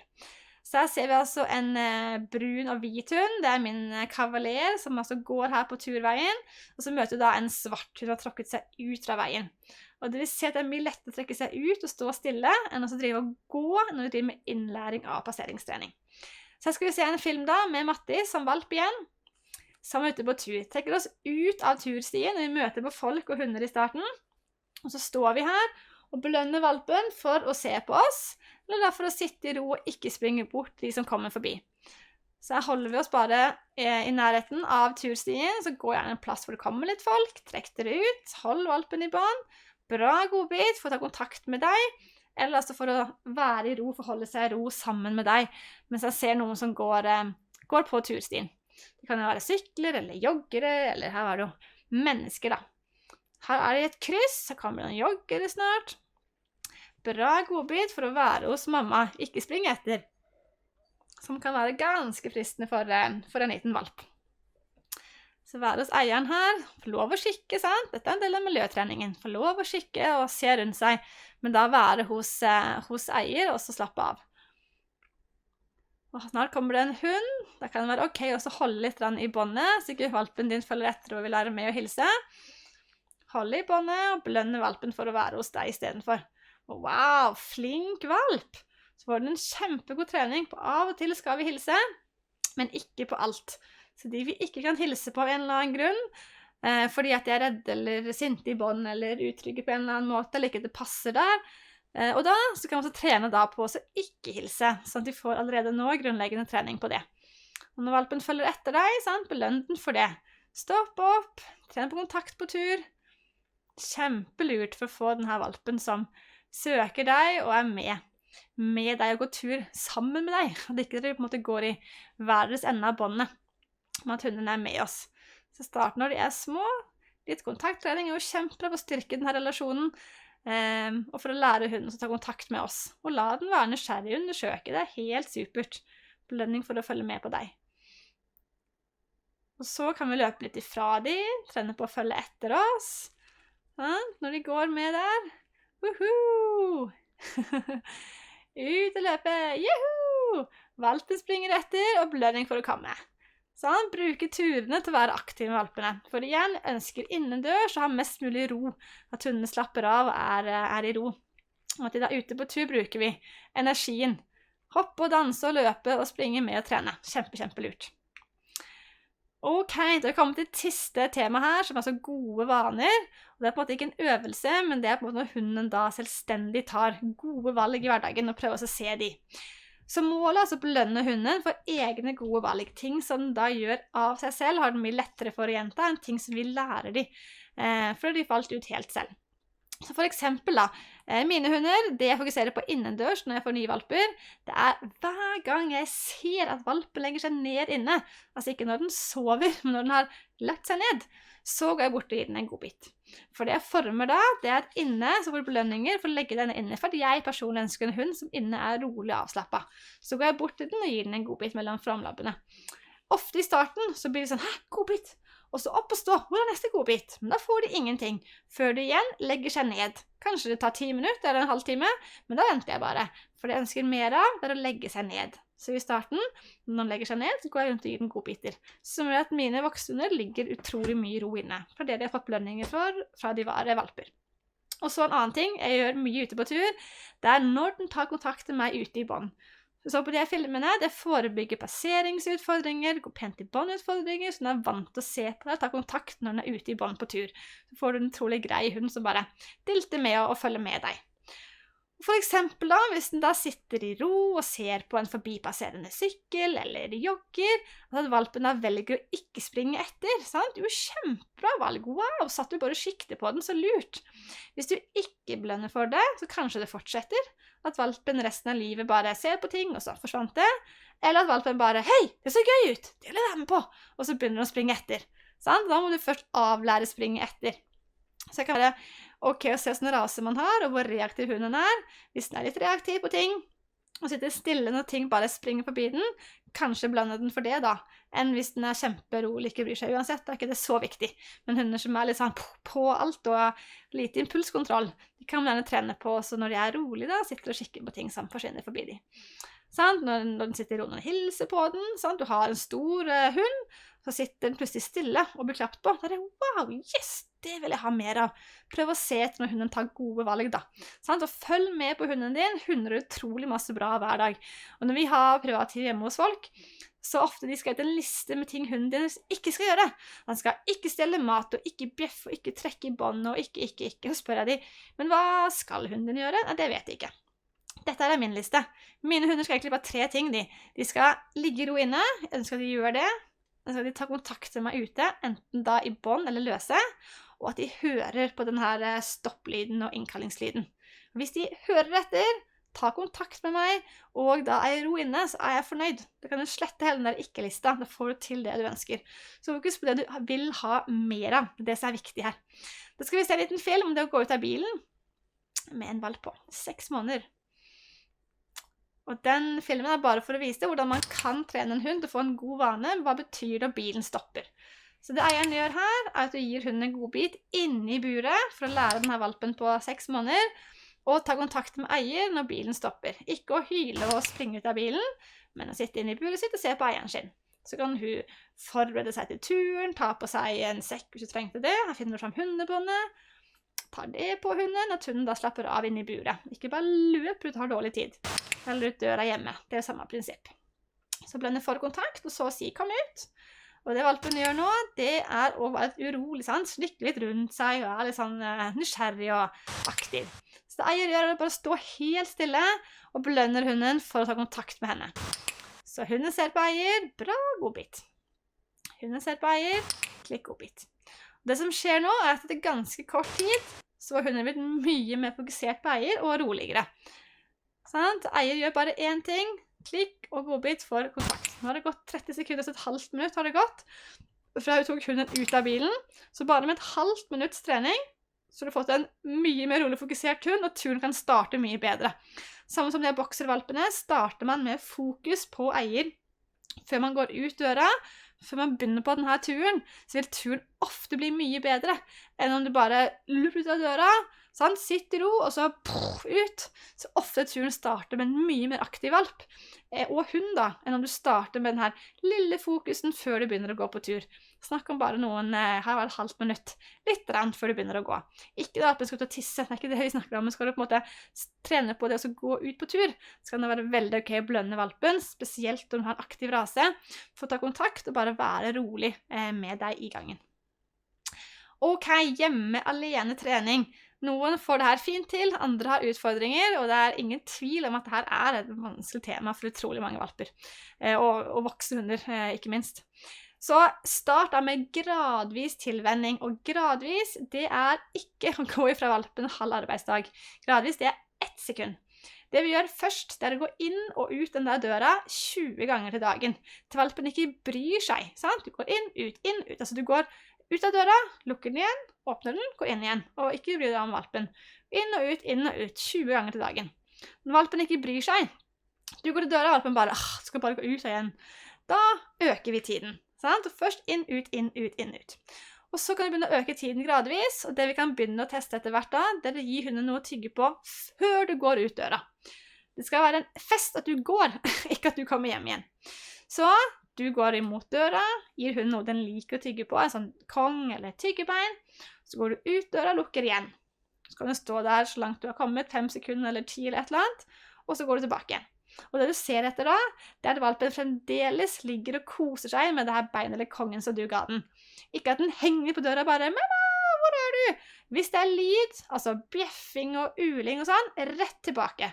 Det kommer som regel av utrygghet, og hvis du blir værende til den er stille, så lærer den ikke å være stille, for den bjeffer ikke som en bevisst handling, men fordi den er redd. Den er styrt av følelsen redsel. Så da er vi nødt til å gå rett tilbake, det har gått for langt i treningen, og for å hindre å utvikle separasjonsangst, så er det å starte på ny og gå tilbake. Så vi vil ikke ha lyd, hyling og sånn der, bitte litt piping og sånn, det noe annet. Men den her voldsomme som bjeffer, og liksom den som på en måte blir redd da, og blir panisk og ut av seg, rett tilbake. Vi ønsker ikke en hund som lager lyd, og som blir redd, for da vil treningen kunne gå helt motsatt vei. Så step 1, så lenge du må, utvide at hunden slapper av, så øker tiden gradvis ved å gi den noe før du går, så hunden har noe å holde på med, og at du kan teste når du kommer tilbake, at den fremdeles holder på med det. At den ikke har sluppet bein og springer til døra, men at den da liker å slappe av, og man kommer snart inn igjen, og liker bare å tygge på denne gode tingen min. Og så husk på at du også må være vekke fra valpen i helger og ferier. Det så mange som bare, nå det sommerferie, det valpen min hver dag. Og så kommer høsten, bam, og så må du på jobb. Og så får hunden en separasjonsangst. Så for å være grei med hunden, gå en tur ifra den hver dag. Gå og hent posten, gå en runde rundt huset, ta en telefon, at valpen vant at du kommer og går hele tiden. Hver eneste dag. Det kjempelurt. Så ikke tenk at det forebygger at du med den en hel dag, for nå har jeg sjansen til det. Det forebygger ved at den vant at du kommer og går. Så sånne korte fravær jevnlig, det kjempelurt. I hundens tempo. Det finnes ingen oppskrift som varer i 1 uke eller 2 uker. Det kan ta lang tid for noen å klare denne tilvenningen. Noen takler det rimelig fort, mens veldig mange trenger lang tid til å bruke den tiden det tar. Det som ofte hjelper å ha valpen nærmest mulig utgangsdøra på et begrenset plass, uten masse vinduer, så de kan springe fra vindu til vindu og så holde på å jobbe og være på jobb hele dagen. Ha på litt musikk, ikke radio, men gjerne en CD. Så det på en måte jevn lyd, ikke sånn plutselig innslag med ting som kan skremme den. Gi den noe å tygge på før du går, at den får en liten tur. Gjerne et godbesøk, at den mentalt sliten. At den har noe å gjøre, sant? At den har liksom ting man kan tygge på, leker og vannskål og og gjerne en kong med mat, ikke tyggebein som ikke du har sett hvordan han tygger på, så ikke han setter det feil i halsen eller får utfordringer med det, men at det gjerne oppløpt mat i en kong eller noe. Og så du har på kamera og filmer den, så du kan se hvordan valpen har det. Og har du ikke sjans til å trene så langt som du må for å kunne gå på jobb, så har du valpen med deg i bilen, eller får noen til å hjelpe deg, sånn at du får det til. Ikke gå fra den for tidlig, for det kan fort gå i feil retning at hunden får separasjonsangst, så det noe styr og trene vekk igjen, så gjør det. Gjør det gradvis. Ok, siste tema da, det håndteringstrening, altså hvordan vi skal få hunden til å tåle det her med kloklipp og børsting og sånne ting. Så håndtering, det bygger ofte på tvang, sant? Du får beskjed om hold den fast og klipp klørne bant, vær bestemt og tilvende tidlig. Hva skjer da hvis hunden da blir tvunget, og vi skal drive og klippe klør og børste og pusse tennene? De prøver gjerne å unngå det, sant? Det ekkelt å bli holdt fast. Så i starten prøver valpen gjerne å snu seg unna og bruke de her dempende signalene som ikke vi gjerne ser, hvis ikke hva vi skal se etter, men så bruker det her med skikke vekk og sånne ting før den her knurringen kommer. For vi ser gjerne ikke at hunden har sånn smale øyne, slikker seg i munnen, skikker vekk, vi fortsetter bare å klippe. Og så tenker hunden, ok, det her funket ikke, jeg må trø til litt tydeligere, og så begynner knurringen å komme fram. Da blir vi gjerne sinte. Du har ikke lov å knurre på meg. Høy, sånn. Og så eskalerer det bare i blant annet biting. Og da tenker vi, den hunden her farlig. Vi må ned og dope den hos dyrlegen for å få klippet klørne. Nå klipper de jo klør på ville dyr i dyreparker. De trener jo opp løver og tigre til å tåle håndtering for å få belønninger. Vi skal nå klare det med hundene våre også, men det jo en treningssak da. Så unngå konflikter og tren, og dermed fryktfri håndtering, det jo kjempeviktig. Vi har egne håndteringskurs over 6 uker for å få til dette her på en god måte, at hunden skal ha lyst til å få klippet klørne. Og hvordan starter vi? Jo, lære hunden da å bli tatt på. Først bare ta på den med hånda di, bra, godbit. Ta på den, bra, godbit. Og så da tøffere behandling i hundens tempo. Ta en kulepenn som en sprøyte. Klemme litt i ørene, sant? Lære den håndteringen som man skal gjennom, som daglig for din hund. Det som viktig at du bruker tiden, og går til hundefrisør, hvis du har lyst til å bruke det på din hund, så bare pass på å sjekke hvilken metode de bruker. Noen binder de fast for å spare tiden og klipper kjapt igjennom, og hunden skal så være livredd. Og så vi får en del telefoner fra hunder som har hatt en utrolig dårlig opplevelse hos hundefrisør og blir redd for mennesker etterpå, eller blir redd for å bli tatt på og bli helt paniske. Så pass på at du får lov til å være med inn, gjerne sitte og gi de godbit, at de bruker litt tid, og at de på en måte ikke bindt fast på noen måte, og at de blir stående egentlig i panikk. Så gjør det gjerne selv, hvis du har muligheten til det. Veterinærer, igjen, gå innom ikke kun når du har timeavtale, spesielt med en valp, at ikke veterinær, det en gang i året, og det vondt i nakken, så får jeg sprøyte, men at du på en måte går innom når det valper, ikke for å sosialisere med andre hunder, men for å bli trygg på klinikken. Gå inn for å veie de, gi de godbiter, kos personalet hvis de har tid, og de får lov å gå rundt og så snuse litt, og så gå ut igjen. Og få godbiter og bli trygge på klinikken, det kjempeviktig. Og at du da besøker de ofte, som jo kommer inn litt sånn jevnlig, i hvert fall det første året, at ikke det bare på de her vaksinene, men også komme inn for å kose seg, og så at du får lov til å gi godbiter da, under behandlingen, at det greit for veterinæren, at du får lov til det, det kjempeviktig. Bytt veterinær om du ikke får lov til det, for det kan forebygge så masse problemer hvis du får lov til å gi godbiter under behandlingen, som selvfølgelig ikke forstyrrer det veterinæren skal gjøre, men at når det mulighet, du putter inn sånn at valpen assosierer behandlingen hos veterinæren med noe positivt. Det utrolig, utrolig viktig. Ok, da kommer det en liten film om grunnleggende håndteringstrening. Vi starter her med å bare ta på hunden, bra godbit. Bra godbit. Så det bare helt i starten, hvordan kan man lære hunden å like å bli tatt på? Den helt første håndteringen. Så vent på kontakt, ta på hunden ser på deg, bra godbit. Så sånn kan man altså starte og lære hunden å like å bli tatt på, og så etter hvert da røffere til du kan klippe klør og børste og klippe hundens pelser, og alt mulig rart. Yes, da har vi kommet til siste tema for i kveld, og det dette her med hunden har tatt noe. Sant? Nå står det fjernkontrollen, eller iPhonen din, eller noen sokker, eller et eller annet. Skal vi bare ta det fra den? Skal vi bare, hei, den min, og så ta den tilbake? Hvis vi gjør det da, hvis hunden har tatt noe, og du bare napper det fra hunden og tar det ut av munnen, uten å gjøre noe annet, så kan hunden fort lære å få ressursforsvar. Så vi må bytte, ikke stjele. Bytte. Har du valp, ha en skål stående i stua med noe godt oppi, så det lett for å få tilgang til det, for å kunne bytte med det hunden har tatt i munnen sin. For hva lærer hunden hvis du bare tar ting? Jo, den lærer at når du kommer bort, så mister den det den har funnet. Fra naturen til side, det du har funnet, det ditt. Det har du lov å forsvare. Valper forsvarer for foreldrene sine ting som de har i munnen, som de har funnet og de har fått. Og det helt naturlig at de gjør. Så det altså ikke da nappe ut av, men også da bytte med noe som valpen da liker, en godbit eller et eller annet i stedet for. Kjempeviktig for å unngå utviklingen av ressursforsvar.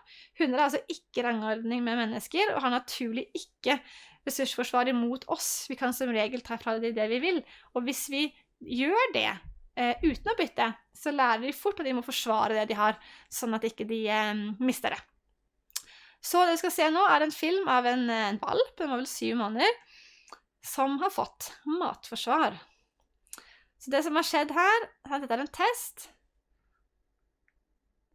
på et omplasseringssenter. Og en av testene her, det matskål. Så her kommer en sånn fake hånd som tar på hunden, så hunden går i en frys, han knurrer for korte munnviker, snerrer, og bang, så biter den. Vi har ikke sjans til å være kjappe nok til å unngå det der. Og dette her nok lært, sant? Altså valpen var liten, så har han fått en matskål, og så har eier gått bort for å fjerne matskåla. Det må vi bare ikke gjøre. Vi må aldri fjerne noe hunden har fått, hvis ikke jeg snakker om å bytte. Bytte. Så ta aldri noe fra hunden uten å gi noe tilbake. Hvis du da skal ha matskål, og tenker at matskål trenger man ikke å bruke, man kan heller aktivisere hunden på andre måter. Men hvis man skal ha det, og lære hunden at det kan gå forbi noe mens du spiser, så det å ha matskålen stående, eller hunden stå og spise, og så går du forbi, og så legger du opp noen pølsebiter, eller et eller annet ost, legger opp noe godt som hunden kan få, sånn at hunden får en positiv forventning, at når du går i nærheten av skålen, så får han noe godt oppi. At ikke de blir tatt vekk. Skal den lære å bytte vekk ting, klipp et griseøre i 2, gi den en del, når den ligger og koser seg med det, så kan du gå bort og gi den andre delen. Så lærer valpen at, ja, kult, når jeg får noe godt av deg, og du kommer bort, så får jeg kanskje noe enda bedre. Og da vil du kunne bytte den dagen hunden tar noe kjempegodt, som den har lyst til å beholde, men som du ønsker at den ikke skal ha, og at den da lærer seg å bytte likevel, for da har den en forventning om å få noe igjen i forhold til det du har med. Så bytte. Ha altså en skål stående i stua med noe godt, det er lett å få tak i, og lær hunden at når jeg sier takk, så får du noe i retur. Så kan du ta ifra den det den har tatt, som ikke den ødelegger det.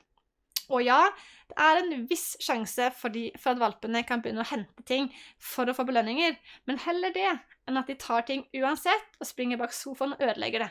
For det er alternativet vårt, at hunden tar ting uansett, men tar det og gjemmer seg, for vi tar det fra han, eller at han tar ting og springer til oss. Så heller hun som kommer til meg med ting den finner, enn at den tar det og ødelegger det, som da er alternativet. Så oppsummert da, hvorfor trene belønningsbasert?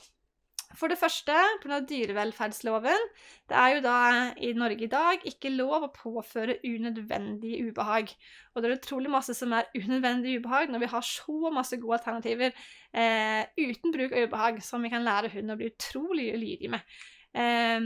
Og det er ingen tvil om at det vi lærer bort her er kun positive bieffekter. Du får ikke en hund som blir redd eller ulydig ved å belønne den for riktig atferd. Du får også et relasjonsbasert hundehold som påvirker deg som eier, og at du også blir trent på å bruke denne muskelen i hodet som er på å se etter riktig atferd og belønne det, og det du vil ha mer av har du fokus på.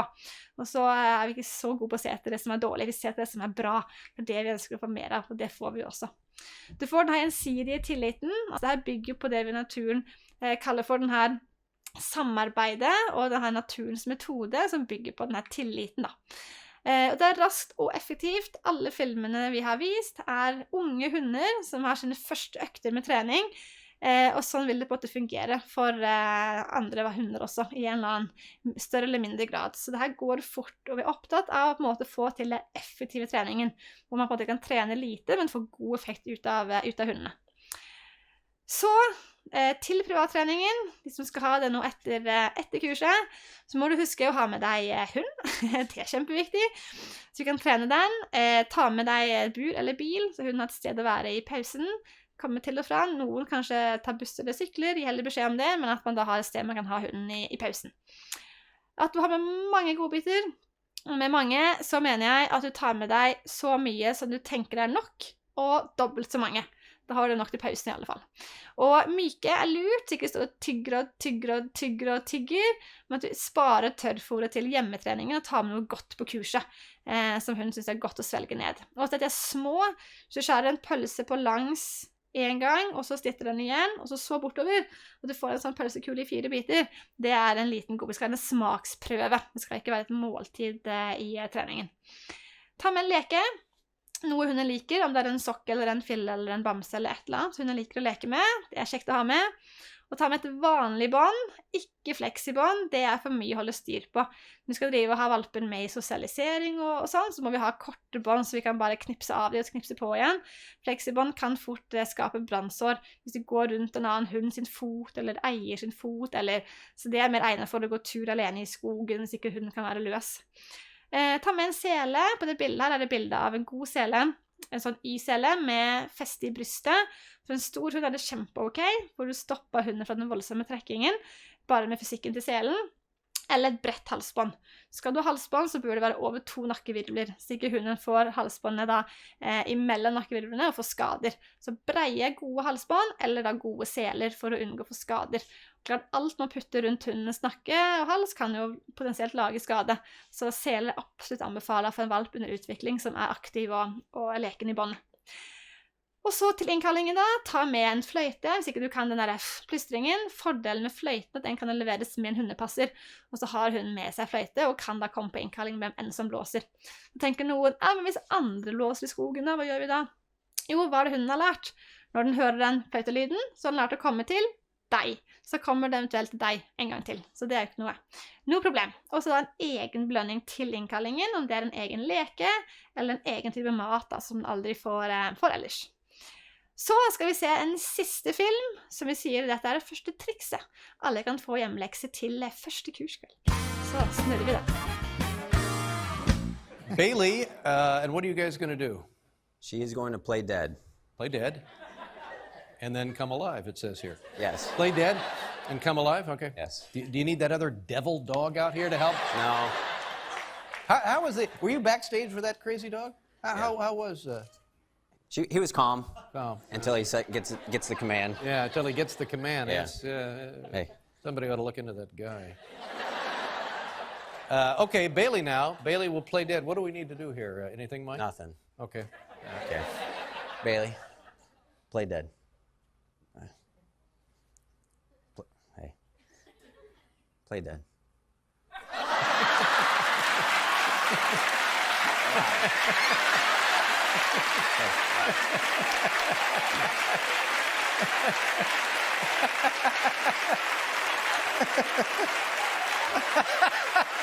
That was good. Play dead. Oh, man. Yeah. There Play you dead. go. Oh, buddy. Alive. He's fine. Okay. That was great. Thank you very much, Bailey. Thank you very much, Mike. Let's take one more look here in the slow motion.